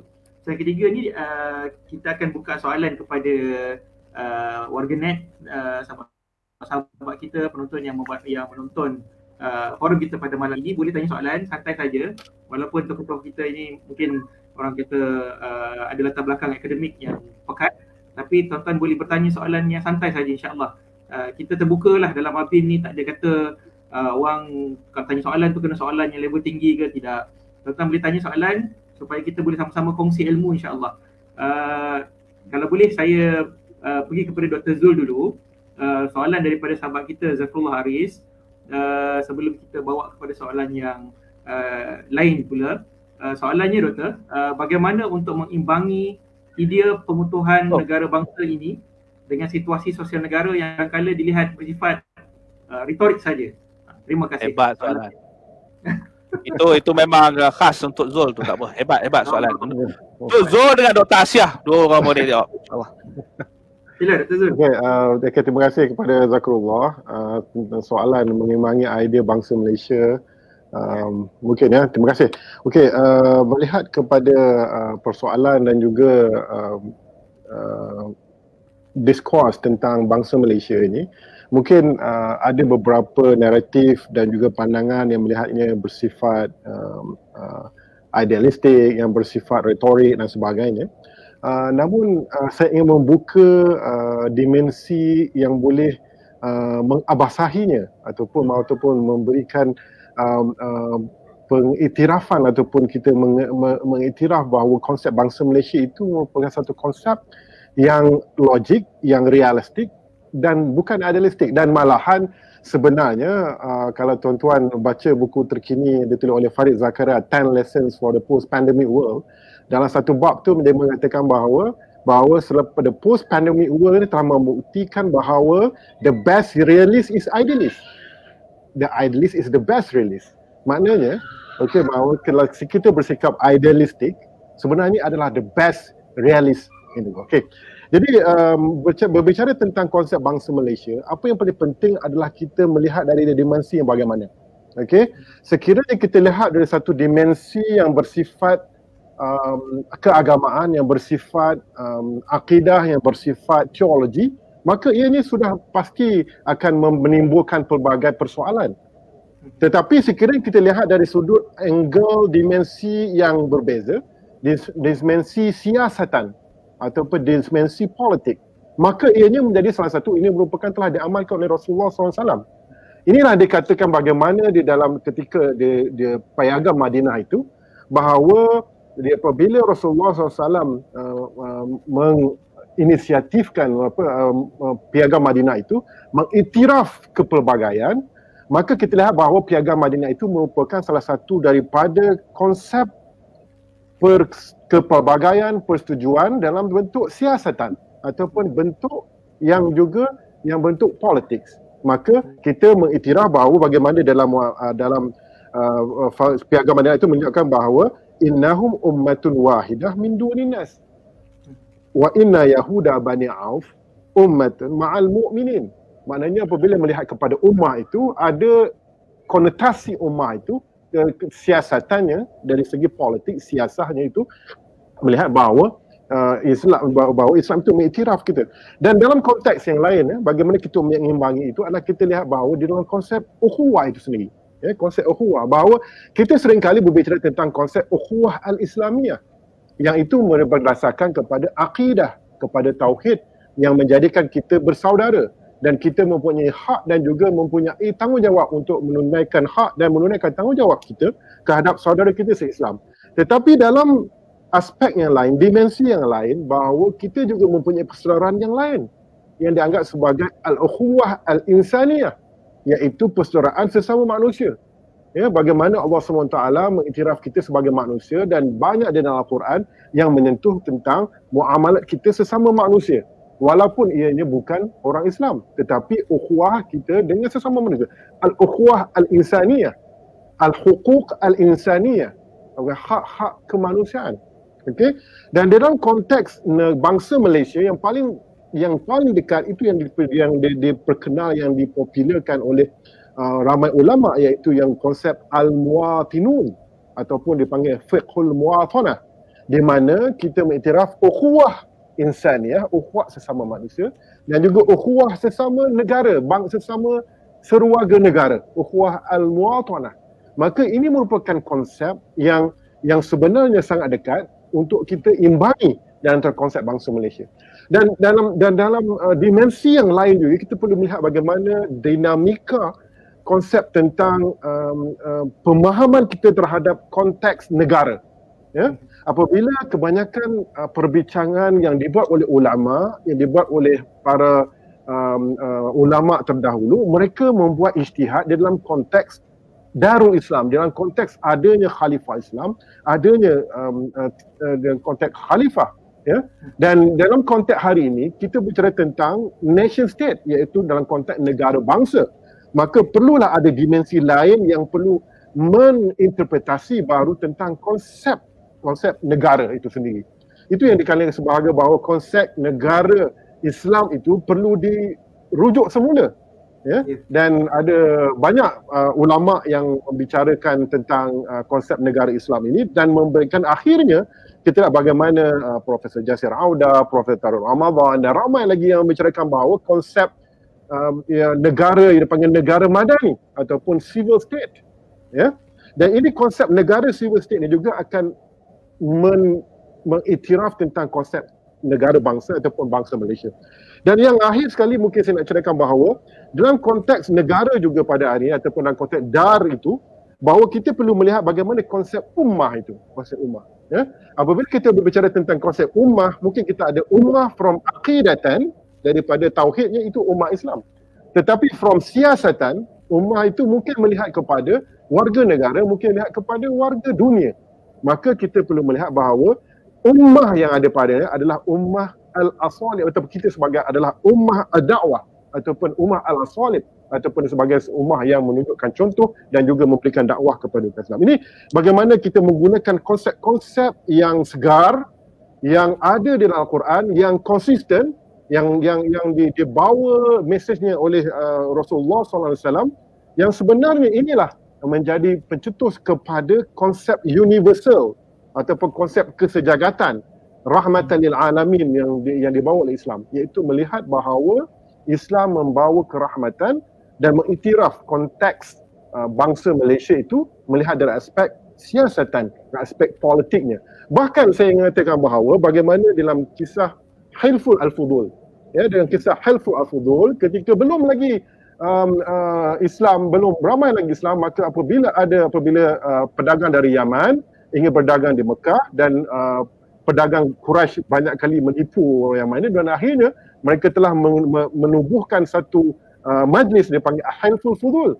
Di dalam hadis ada mengatakan bahawa Rasulullah SAW mengiktiraf Hilful Al-Fudul, dan Rasulullah mengatakan bahawa baginda akan mengiktiraf dan akan menyertai Hilful Al-Fudul sekiranya dalam berlaku di dalam ketika pemerintahan Islam. Ini menunjukkan bahawa begitu kayanya Islam, begitu kayanya ajaran Islam ni yang mengiktiraf, dan bangsa Malaysia merupakan sesuatu yang realistik. Terima kasih.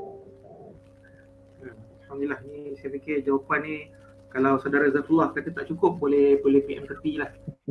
Nanti tu boleh terangkan sikit sebab kita ada masa yang agak terbatas. Tapi kita ada 30 minit lagi sebenarnya. Mungkin kalau sempat nanti kita akan kembali kepada Dr. Zul untuk kupas lagi. Saya buka juga kepada tuan-tuan di luar sana untuk bertanyakan soalan, boleh komen di forum kita di Facebook page Tabligh Islam Malaysia ABIM. Tanya je soalan, insyaAllah selagi mana ianya berikat rapat dengan tajuk kita. Berkait dengan tajuk kita tak ada masalah, insyaAllah tuan-tuan. Tanya je soalan, insyaAllah. Walaupun soalan tu nampak macam boleh ke tanya soalan ni kan, macam tak akademik je kan, tak apa. Sebab insyaAllah kadang soalan-soalan yang kita rasa tak akademik itulah yang kadang bermain dalam fikiran ramai orang, dan orang lain pun malu nak tanya. Bila kita tanya, insyaAllah kita dapat jawapan.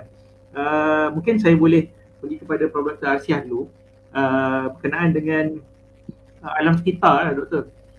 Prof, kadang orang sebut bila alam sekitar ni orang Muslim tak berapa berminat. Ada dakwaan gitulah. NGO Islam ni, alah apa alam sekitar ni tak, apa orang kata tak ada sentimen yang kuat kan. Kalau cerita pasal alam sekitar, siapa yang nak turun demo sama, siapa yang nak sama-sama nak sokong dia kan. Kalau saya fikir kalau siapa-siapa jadi calon pilihan raya, kalau cerita pasal alam sekitar pun, mungkin kalau bukan COVID yang datang ceramahnya mungkin 3 orang lah Prof. Itu pun lepas dibayar lah, tolong datang kan, kita bayar duit kopi, duit minyak, datanglah dia. Sebab isu alam sekitar ni nampak agak sedikit asing lah dengan setengah daripada kalangan kita.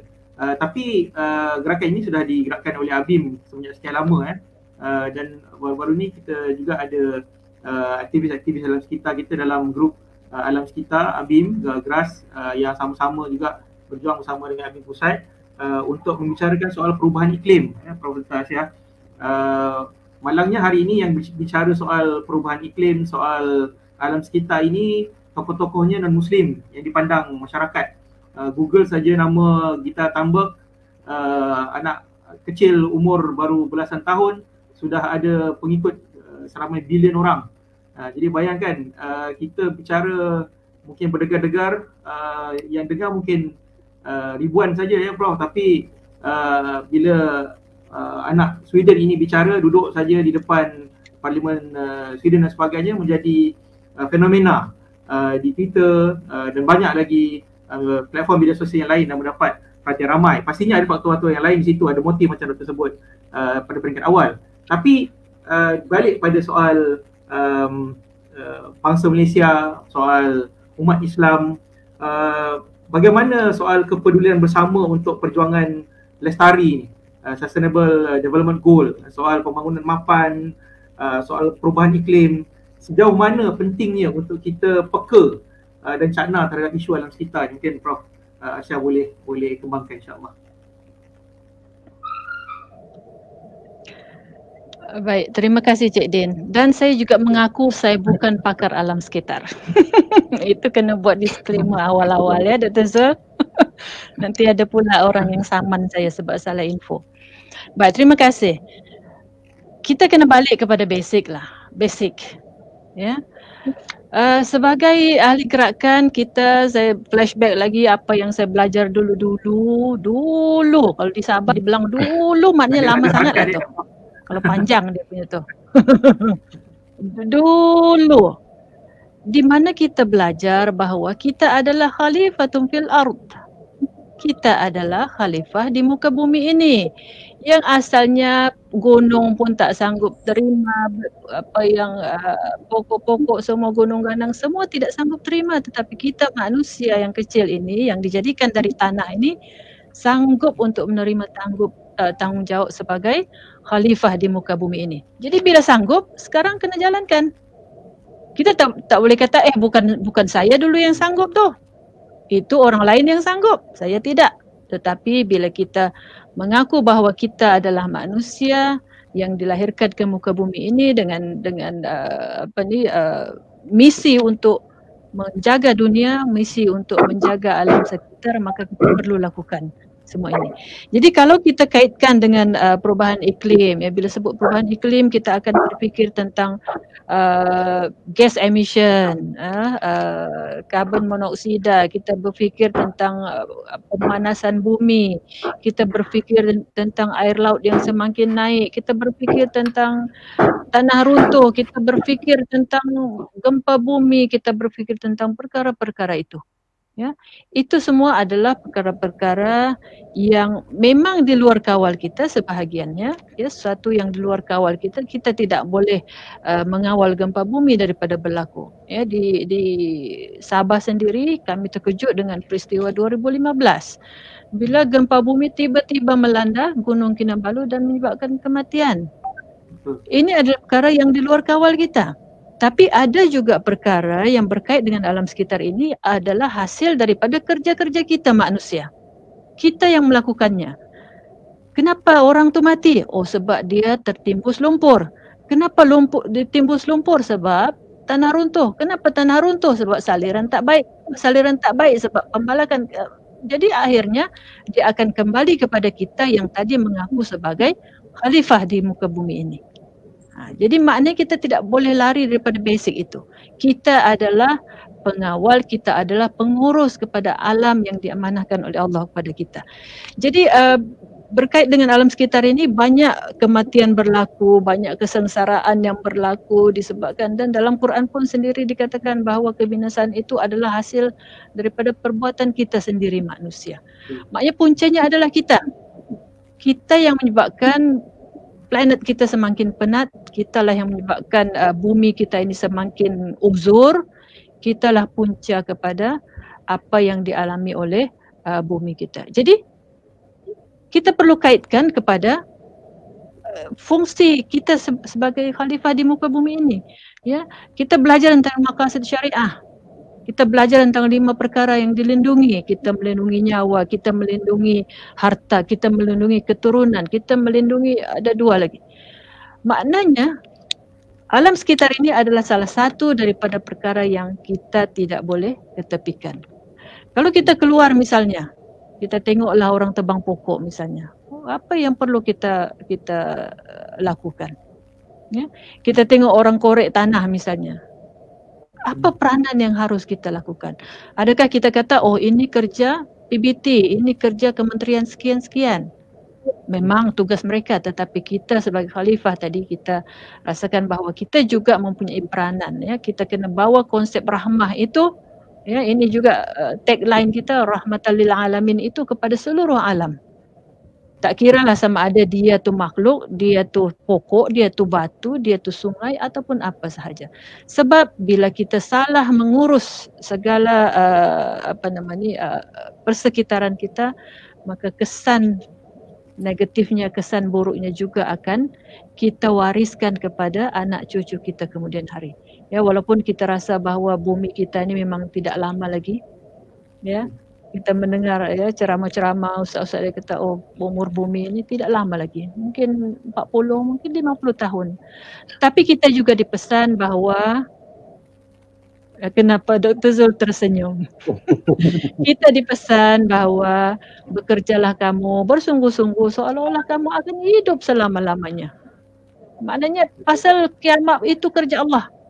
Itu kerja Allah. Kita sentiasa bersedia untuk menghadapi apa sahaja kemungkinan. Tetapi kita kena pastikan bahawa kita bekerja hari ini untuk memastikan bahawa anak cucu kita kemudian hari nanti akan kita wariskan dengan alam yang sehat, dengan perkara yang memberi manfaat yang baik kepada mereka di kemudian hari nanti. Dan ingatlah bahawa hidup kita juga tidak lama. Ada yang 5 series, 6 series, 7 series. Kalau sampai 90 tu alhamdulillah. Alhamdulillah, ya. Almarhum Profesor Ungku Aziz 98. Alhamdulillah, dan beliau menyumbang.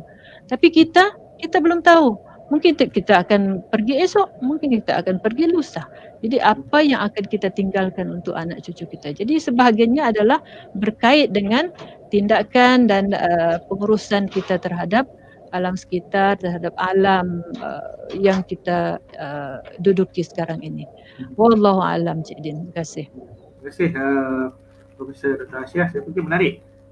Untuk makluman tuan-tuan dan juga para panelis kita, BIM Press ada menerbitkan sebuah buku terjemahan daripada Dr. Ali Jumaah bin Muhammad. Buku bertajuk Alam Sekitar dan Pemeliharaannya daripada Perspektif Islam. Saya fikir tuan-tuan di luar sana boleh dapatkan daripada ABIM Press di Instagram dan juga di page Facebook ABIM. Saya fikir penting juga untuk kita faham kepentingan alam sekitar ni, ya Prof. Sebab ramai yang melihat alam sekitar ni bukan masalah kita. Bagi dia itu bukan hal dia lah. Itu hal orang lain lah, bukan cerita dia.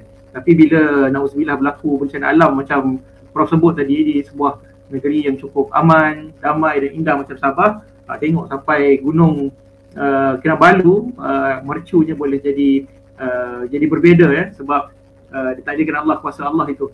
Sebuah gunung yang sedemikian gagah menjadi simbol kepada bukan saja kepada Sabah, malah kepada Asia Tenggara mungkin.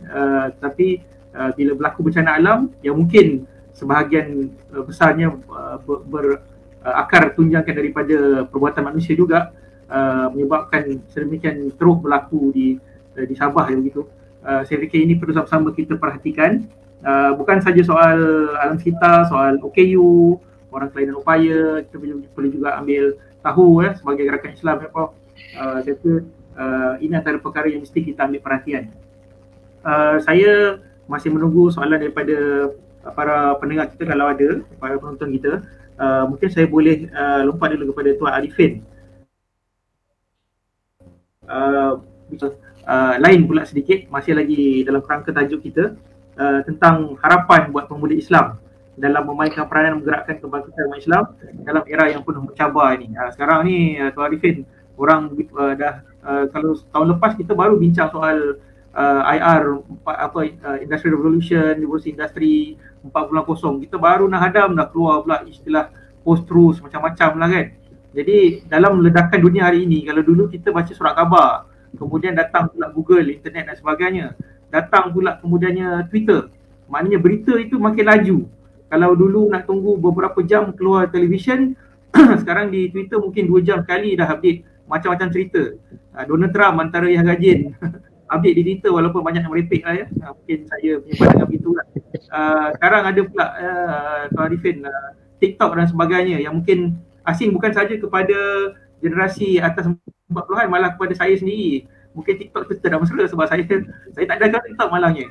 Jadi tapi itu yang menjadi orang kata fokus kepada anak muda. Ramai yang ada akaun TikTok yang hari-hari mesti di screen saver itu, di screen telefon genggamnya itu mesti ada TikTok, mesti ada Instagram dan mesti ada Facebook. Sebelum saya bagi ruang kepada Tuan Arifin untuk jawab, saya ingin kongsikan satu kisah pendek tapi saya fikir sangat bermakna kepada saya. Saya ceramah di beberapa buah sekolah. Bila saya tanya berapa ramai di sini yang ada Facebook, semua diam. Jadi saya fikir alhamdulillah, maknanya tak semua anak muda kita bermain media sosial. Jadi bila saya tanya pula berapa ramai ada Instagram, majoriti angkat tangan. Berapa ramai ada TikTok, semua angkat tangan. Okey, begitulah. Situasinya mungkin berbeza pada setiap zaman. Ada semangat zaman yang perlu kita santuni, terutama ABIM sebagai sebuah gerakan belia yang perlu mempertahankan legasi daripada senior, dan pada masa sama perlu berdepan dengan realiti yang penuh cabaran daripada dunia big data, post-truth dan sebagainya yang mungkin sedikit asing untuk gerakan Islam. Boleh Saudara Arifin kupaskan insyaAllah harapan buat pemuda Islam. Baik, ada dengar? Okey. Dengar. Okey, saya fikir apa yang disebut oleh saudara moderator tadi, Cik Din, ada benarnya. Kerana kita lihat pada dunia kita hari ini, kita berdepan dengan apa orang panggil ialah pengalaman saya terlibat di Institut Darul Ihsan dalam membuat kajian sama ada kualitatif ataupun kuantitatif. Kita melihat bahawa ada segmentasi yang besar dalam jurang masyarakat. Itu sebab yang tadi saya tunjukkan teori Pasteur tadi bagaimana 7 perkara yang di-outlinekan tadi itu sebenarnya memberi kesan khususnya kepada senario yang berlaku pada hari ini. Dan jurang masyarakat ini juga berbeza Kita yang saudara Cik Din sebut tadi adalah dari segi faktor umur yang kita boleh bahagikan di antara millennial, baby boomers, dengan pelbagai lagi. Generasi muda pun ada pelbagai, belia muda, belia pertengahan, belia dewasa jadi kalau dalam kajian kami range umur antara 20 persepsi antara umur 20 sampai 25 dengan 25 ke 30 dan 30 ke 35 itu dalam jurang 5 tahun itu juga ada pelbagai persepsi yang berbeza. Itu dari segi umur. Belum lagi kita tengok dari segi tempat. Ada beza di antara mereka yang ada di bandar, luar bandar dan juga pinggir bandar. Malah lokaliti, demografi segala ni memainkan peranan utama. Jadi ini adalah saya fikir ada satu cabaran yang harus kita lihat, dan pastinya dalam konteks organisasi kita seperti mana ABIM, Wadah dan juga PKPM, daripada PKPM lagi, saudara harus bersedia. Itu sebabnya kalau dalam program-program saya diminta bagi pengisian, saya selalu sebut kepada adik-adik kita di PKPM bahawa untuk mencari 3K, 3 kecemerlangan. Ini saya ingat saya sebut dari dulu sampailah sekarang. Iaitu pertama kecemerlangan ilmu, kedua kecemerlangan sahsiah, ketiga kecemerlangan menyumbang untuk Islam. Jadi ini harus ada, kecemerlangan ilmu ni harus par excellence. Saudara harus ada kualiti diri yang cukup baik Kalau saya boleh share sikit slide, slide sebab kebetulan saya kumpul je slide ni, jadi tak tahu mana satu nak boleh pakai, saya pakai. Jadi saya share sikit sebab kebetulan ada ni, jadi Dr. Zul selalu sebut saya selalu suka slide jadi okey. Yang ini yang saya nak highlightkan bahawa ada keperluan untuk kita melihat dalam mana-mana organisasi lah. Kita adik-adik yang depan saya atau kawan-kawan daripada ABIM, Syekh Al-Maududi pernah cerita satu ketika dahulu tentang 3 perkara, bahawa kita perlu membina kualiti diri, kualiti organisasi, kualiti mad'u. Ini Maududi sebut dalam sorotan dakwah dia. Jadi kita terjemahkan perkara ini kepada 3 perkara, dan saya rasa dalam mana-mana organisasi dia tak lari perkara ini. Dan malah kalau saya bincang dengan Ustaz Halim pun, kita Pak Ketua saya dalam hal ini, kita sebenarnya lah, kalau Prof Asiah pun boleh setuju lah, dalam kita bergerak ni tak lagi daripada 3 dalam organisasi kita. Pertama, individu, karakter individu, penggerak lah. Tuan-tuan, saya, kita yang terlibat dalam gerakan Islam ni individu kita. Mana kita kena ada pembinaan karakter yang tertentu. Malah Syekh Fathi Yakan menyebut, salah seorang pimpinan Ikhwanul Muslimin pernah menyebut bahawa pada seorang ahli dakwah itu, mereka yang ada bersama-sama dengan gerakan Islam untuk islah masyarakat, kena ada minimum kualiti. Dan kualiti itu harus dicari dan dibentuk. Maka itu yang saya sebut tadi, disebut sini pembinaan karakter. Karakter itu kena ada. Kedua ialah kualiti organisasi, iaitu kualiti organisasi yang kita masuk bersatuan dan sebagainya. Dan tak guna kalau kita sebagai individu menggabungkan diri dalam satu jamaah ke gerakan Islam, tapi hanya dengan puak-puak kita je, tanpa ada generasi muda, hanya dengan generasi muda je, tanpa ada kekuatan untuk apa yang kita sebut outreach kepada masyarakat, islah kepada masyarakat. Ini harus kita gerak. Maka inilah yang sebenarnya yang kita sebut sebagai, daripada awal masa PKPM kita gunakan moto hidup biar berjasa. Hidup biar berjasa ini satu manifestasi yang cukup besar. Sebab yang nak berjasa ni hanya manusia. Dia tak boleh. Jadi yang hidup itu hanya manusia, Dan hidup yang nak berjasa itulah manusia. Kehidupan itu diberi oleh Allah Subhanahu Wa Taala. Maka itulah keperluan untuk kita lakukan. Dalam melaksanakan ini ialah kita perlu ada planning, ada activation, ada monitoring, ada refining.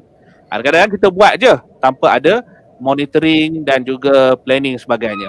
Saya nak highlightkan sikit satu, sebab baru ni ada Dr. Fauzan dalam WhatsApp highlightkan yang pernah dikemukakan oleh Ustaz Siddiq. Saya cari balik slide ni, saya jumpa satu slide yang dulu pernah kita war-warkan dan kita ketengahkan, iaitu tentang dulu glamour benda ni 10 rukun bai'ah Hasan Al-Banna. Okey, Hasan Al-Banna bercakap tentang bagaimana kualiti penggerak dakwah. Saya rasa masih lagi relevan. Walaupun ini cerita lama kan. Ini orang kata dah kuno ni. Orang sekarang bercakap tentang apa orang panggil dia sebut cari Toffler, sebut tokoh-tokoh baru macam apa tu Seven Habit dan sebagainya. Tapi yang ini kita nak cerita tentang asas yang saya rasa menarik. 10 yang disebut dalam kualiti penggerak dakwah dalam konsep rukun bai'ah tu tentang bab tajuk amal. Ada ni. Yang pertama disebut salim al-aqidah, kejituan akidah. Mana akidah yang bagus lah. Yang ayat-ayat yang Prof Asia sebut apa semua tu, itu kena pegang betul tu. Kedua dia kata sahih al-ibadah, ketepatan ibadah. Yang ketiga qawin al-jismi, kesihatan tubuh badan. Kesihatan tubuh badan ni kena check. Janganlah anak muda kita muda-muda dah boroi pun kan. Tu apa ni, bersenam tak ada, kesihatan tak check, tak begini. Tahu-tahu sekarang ni muda-muda sudah fungsi, muda-muda dah kena kecil manis lah sekarang ni. Jangan main-main. Kolesterol tinggi. Umur tak sampai 40 lagi kolesterol tinggi. Tak boleh. Qawin al-jismi kena ada. Kita kena elak. Sebab kadang-kadang ada setengah kita ni tak pergi bersenam kan, duduk main game, duduk WhatsApp dengan telefon aja kan. Pagi, petang, siang, malam. Ini jadi dia. Tak ada qawil jismi. Ketiga, matinul khuluq. Keempat kebawaan moral. Kemudian musaqaf al-fiqh, keterbukaan minda. Yang Ustaz Dr. Zul sebut tadi, berbuih dia sebut tadi lah soal keterbukaan minda lah. Kalau kita boleh menghargai orang lain dan sebagainya. Kemudian qadir ala kasbi, kemampuan mencari sara hidup. Ini kena ada. Generasi muda kita kena rakan-rakan kena merancang bagaimana nak rancang dalam 10 tahun, 20 tahun, 30 tahun bagaimana dari segi sara hidup sebagainya. Mujahid di nafsih, kepada mengawal nafsu Boleh nafsu amarah bisu, nafsu yang buruk, tetapi nafsu yang baik itu harus digemburkan. Kemudian haris ala waqtih, kepekaan terhadap masa. Kena on time. Misalkan generasi muda kita mesyuarat, kita lewat dan sebagainya. Kemudian kepekaan terhadap masa, munazzam fi syu'unih, ketertiban dalam segala urusan. Yang ini kena radang, mana kena ada time management skills, kena ada kemampuan memahami isu-isu semasa, kena ada management skill. Management skill juga penting untuk generasi muda. Jangan saya pernah kadang-kadang kawan-kawan baru grad itu, kawan-kawan telefon balik. Pin, macam mana ni nak buat surat rasmi apa semua? Sebab masa dia di universiti, dia tak ambil peluang untuk menurture diri dia dengan pengalaman-pengalaman yang pelbagai. Kemudian yang terakhir saya, nafi'an li ghairih, kebaktian dan memanfaatkan bagi orang lain. Ini saya rasa yang amat penting. Mana dia mampu untuk memanfaatkan dan memanfaatkan kepada orang lain. Ini saya rasa antara yang penting lah yang saya duk teringat. Kebetulan baru ni di Dr. Fauzan saya rasa ada kemukakan balik perkara ni, tapi saya rasa satu perkara yang menarik lah untuk kita lihat balik. Ya, moderator. Saya fikir menarik ini dah, saya fikir makom lain lah ni bicara soal Hasan Al-Banna ni. Baru-baru ni untuk makluman semua Al-Tabligh Islam Malaysia ABIM dan juga 17 NGO Islam lain, kita ada buat satu sidang media. Alhamdulillah dapat liputan daripada luar negara juga soal ikhwan muslimin yang di label sebagai pengganas. Jadi kita bantahlah. Ini solidariti kita bersama ikhwan. Sebut pasal Hasan Al-Banna tadi kan, kita juga berakar juga daripada sana, walaupun kita tidak secara langsung berbai'ah dengan pihak ikhwan. Tapi soal persaudaraan, persahabatan, ini melampaui isu lokaliti, isu warna kulit ataupun nama organisasi. Saudara adalah selamanya saudara, insya-Allah. Kita dah sampai ke waktu kecederaan. pengadil perlawanan di tepi padang telah mengangkat tempoh 10 minit lagi perlawanan. Nampaknya saya fikir semua panelis masih lagi mahu bicara panjang, tapi nampaknya kita dicemburukan oleh pihak masa. Jadi saya mungkin bagi ruang kepada Dr. Zulkifli Hasan untuk sebenarnya untuk kesimpulan lah, tapi manakah saya fikir ada soalan yang kalau saya tak tanya saya tak boleh tidur lagi, tak boleh pejam mata kan. Dia berkenaan dengan kemakmuran ekonomi Malaysia sekarang ni lah dalam keadaan COVID ni. Ramai bising kan, tadi Prof. Arsyad ada sebut soal bekerja lah macam kita nak hidup ribuan tahun lagi, tapi beribadah lah macam kita nak mati esok hari. Tapi hari ni orang banyak tak bicara soal itu dah, orang bicara soal akademik SP je Doktor. Sebab kita fikir soal survival kita jadi ramai marah, ramai gembira, dia jadi bercampur baur sebab benda ni berikat rapat dengan jiwa juga soal survival ni. Jadi pandangan Dr. Zul soal situasi krisis bertimpa ni, kerangka ekonomi era krisis ni, kalau boleh dalam masa yang pendek ini disentuh sedikit dan juga kesimpulan insya-Allah. Silakan. Okey, terima kasih. Sempat lagi tentang kemakmuran ekonomi. Ini soalan yang sukar untuk dijawab dan tidak sesuai dan tidak tepat pada masanya untuk menjawab. Okey, tu kena kuliah khas tu Zul. Kuliah khas. Okey. Apabila Cik Din mengatakan, mungkin saya boleh ringkaskan dalam masa 5 minit, tidak lebih daripada 200 patah perkataan insya-Allah. Okey. Berbicara tentang kemakmuran ekonomi dan tajuk pada hari ini tentang yang begitu luas tajuknya, berbicara tentang perdamaian, berbicara tentang climate change, berbicara tentang Hassan Al-Banna, berbicara tentang dan sebagainya. Okey, mungkin saya menyentuh bahawa perkara pertama yang perlu kita lakukan adalah untuk membetulkan naratif dan juga the world view kita. Kebanyakannya cara kita berfikir adalah seperti mana cara pihak yang ingin kita berfikir seperti mereka. Okey, ini yang kita lihat bagaimana kebanyakan cara kita berfikir adalah seperti mana pihak barat untuk mereka, seperti mana mereka berfikir. Sebagai contoh, buku yang ditulis oleh Jack Goody, terbitan Cambridge University Press, yang bertajuk The Theft of History. Okey, beliau mengatakan bahawa konotasi dan juga sejarah dunia ini ditulis oleh barat yang western centric, yang akhirnya mendominasi dan mencipta naratif kepada semua sejarah yang ada di dunia. Itu yang dikatakan. Bahawa maknanya kita akhirnya menjadi pengikut kepada naratif yang cuba dibawa oleh pihak barat. Jadi kita perlu mempunyai naratif itu sendiri, dan termasuk juga dalam kemakmuran ekonomi. Okey. Jadi kemakmuran ekonomi yang dibawa oleh media perdana ataupun golongan mainstream economies, bahawa mereka melihat bahawa GDP sebagai kayu ukur, GDP sebagai kayu ukur.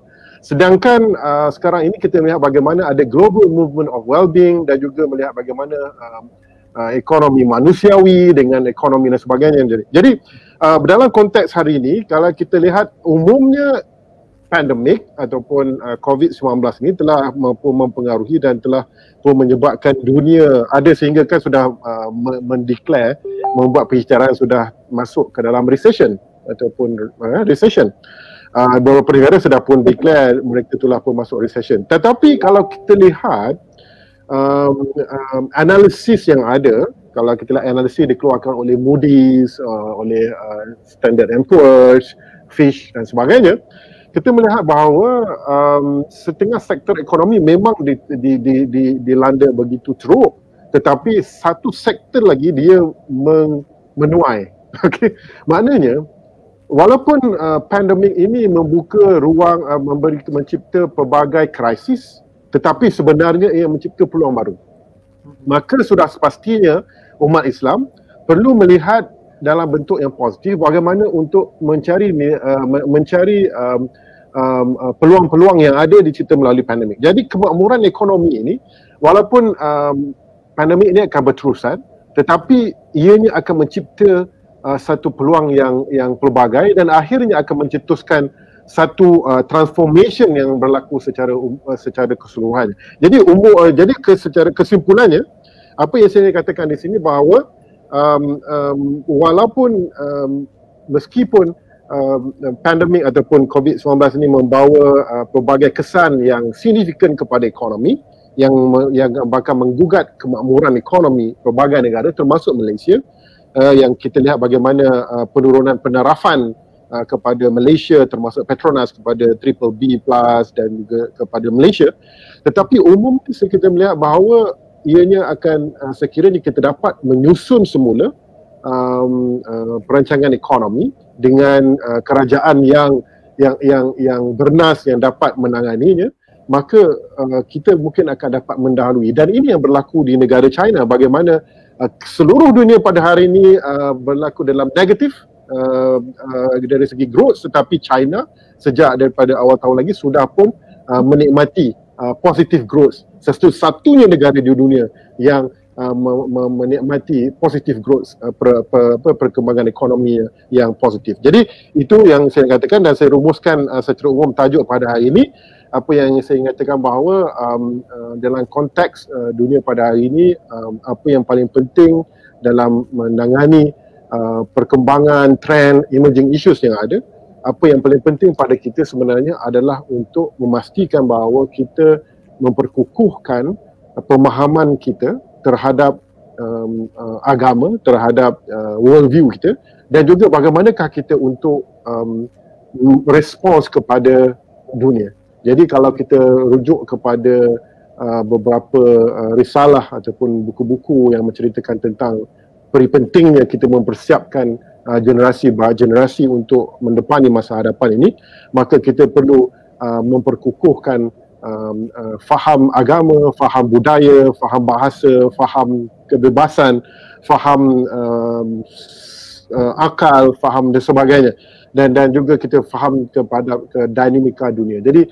dengan kefahaman ini, dengan ilmu ini, dengan wisdom ini, insya-Allah akan dapat kita mendepani dunia. Dan saya akhiri mungkin ucapan saya pada hari ini dengan petikan yang dikatakan oleh Immanuel Kant tentang knowledge and wisdom. Bagaimana Immanuel Kant kata apa? Immanuel Kant kata knowledge is organized knowledge, okay, and wisdom is organized life. Okay, ini bermaknanya bahawa bagaimana knowledge itu adalah organized ilmu, tetapi wisdom itu adalah organized life. Thank you so much. Terima kasih banyak. Mohon maaf di atas segala kekurangan. Terima kasih Abim. Kita selamat bermuktamar. Moga Abim terus ke hadapan berjasa dan menabur budi, membantu membangunkan ummah. Terima kasih. Assalamualaikum. Terima kasih kepada Tuan Arifin dan Dr. Zul. Kita bagi ruang terakhir ini untuk Prof. Dr. Arsyah untuk dalam masa-masa kecederaan lah, mungkin dalam seminit dua, untuk kongsikan harapan buat anak-anak Abim, adik-adik Abim dan juga generasi masa depan Islam ni lah. InsyaAllah, silakan Prof. Baik, terima kasih Cik Din. Seperti biasa saya akan flashback balik 20-30 tahun dahulu. Kita belajar tentang ayat ya daripada surah As-Saff ayat yang kedua. Bismillahirrahmanirrahim. Ya ayyuhallazina amanu lima taquluna ma la taf'alun. Ini ayat yang kita memang hafal nih. Ya. Dia kata kita bercakap tapi kita tidak lakukan. Ya, kabura maqtan 'indallahi an taqulu ma la taf'alun. Jadi sahabat-sahabat, anak-anak, adik-adik di luar sana, kita sebagai penggerak, ya, penggerak kepada harakah yang kita klaim sebagai harakah itu. Kita bukan persatuan, kita adalah sebuah gerakan. Ya. Kita maklum bahawa perubahan akan terus berlaku. Ya, pembinaan negara bangsa kalau kita bincang 10 tahun dulu, 20 tahun dahulu, mungkin dia tidak lagi relevan dengan situasi sekarang ini. Time changes, ya, perubahan itu terus berlaku dan itu adalah satu-satunya constant yang ada di muka bumi ini. Itu kata orang ya. Change is the only constant in life. Maknanya kita akan sentiasa berubah, situasi berubah, masalah kita berubah, kaedah juga berubah, tetapi ingat asas kita mestilah kita pegang dengan sekuat-kuatnya. Pastikan niat kita betul. Innamal a'malu binniyat. Ini pun hadis yang kita hafal dari sejak hari pertama kita kenal harakah. Ya. wa innamal likulli imri'in ma nawa. Apa yang kita niatkan maka itulah yang akan kita dapat insya-Allah. Balik kepada mencari redha Allah. Balik kepada mencari redha Allah. Back to basic. Ya, yang kita selalu ikhlaslah dan berintegriti, buat apa yang kita cakap, cakap apa yang kita buat. Ya, itu yang, dan insya-Allah kita sentiasa menambah ilmu kita ada. Ya, sebab ilmu itu satu yang amat besar, amat kaya, dan kita tidak akan habis menimba ilmu walau sampai ke liang lahat sekalipun. Sampai liang lahat barulah kita berhenti daripada melengkapkan diri kita dengan ilmu. Jadi saya tidak mau bercakap yang terlampau tinggi, nanti dia cakap retorik pula kan. Tapi kata Dr. Zul tadi ialah retorik, dia akan jadi realis. Kita akan bermimpi dahulu dan kita akan lakukan. Kita merancang dulu baru kita realisasikan. Itu pun satu yang tidak salah bagi saya. Jadi mudah-mudahan kita akan sentiasa diberi kekuatan, ya. Pembinaan negara bangsa kita masih belum tercapai 100% seperti yang kita kehendaki, sebab ada perkara-perkara yang masih kita belum dapat penuhi. Jadi mudah-mudahan Allah terus memberi kita kekuatan, ya, memberikan kita kesihatan untuk meneruskan perjuangan kita demi maslahah dan kebaikan umat sejagat, insya-Allah. Mohon maaf atas segala kesilapan. Assalamualaikum warahmatullahi wabarakatuh. Assalamualaikum warahmatullahi wabarakatuh. Terima kasih Profesor Dr. Asya Baharun. Saya fikir menarik ya, soal mardadillah, soal ilmu perlu sentiasa ada dalam jiwa kita, supaya kita sama ada terlibat dengan gerakan Islam atau tidak. Sebagai umat Nabi Muhammad SAW, kita mesti sama-sama berdampingan dengan masyarakat untuk menjadikan diri kita lebih baik daripada orang kata yang semalam. Kita mesti jadi lebih baik supaya akhirnya orang melihat orang Islam itu pada akhlaknya. Dr. Zul banyak tulis buku soal Islam itu di mana, di barat atau di timur.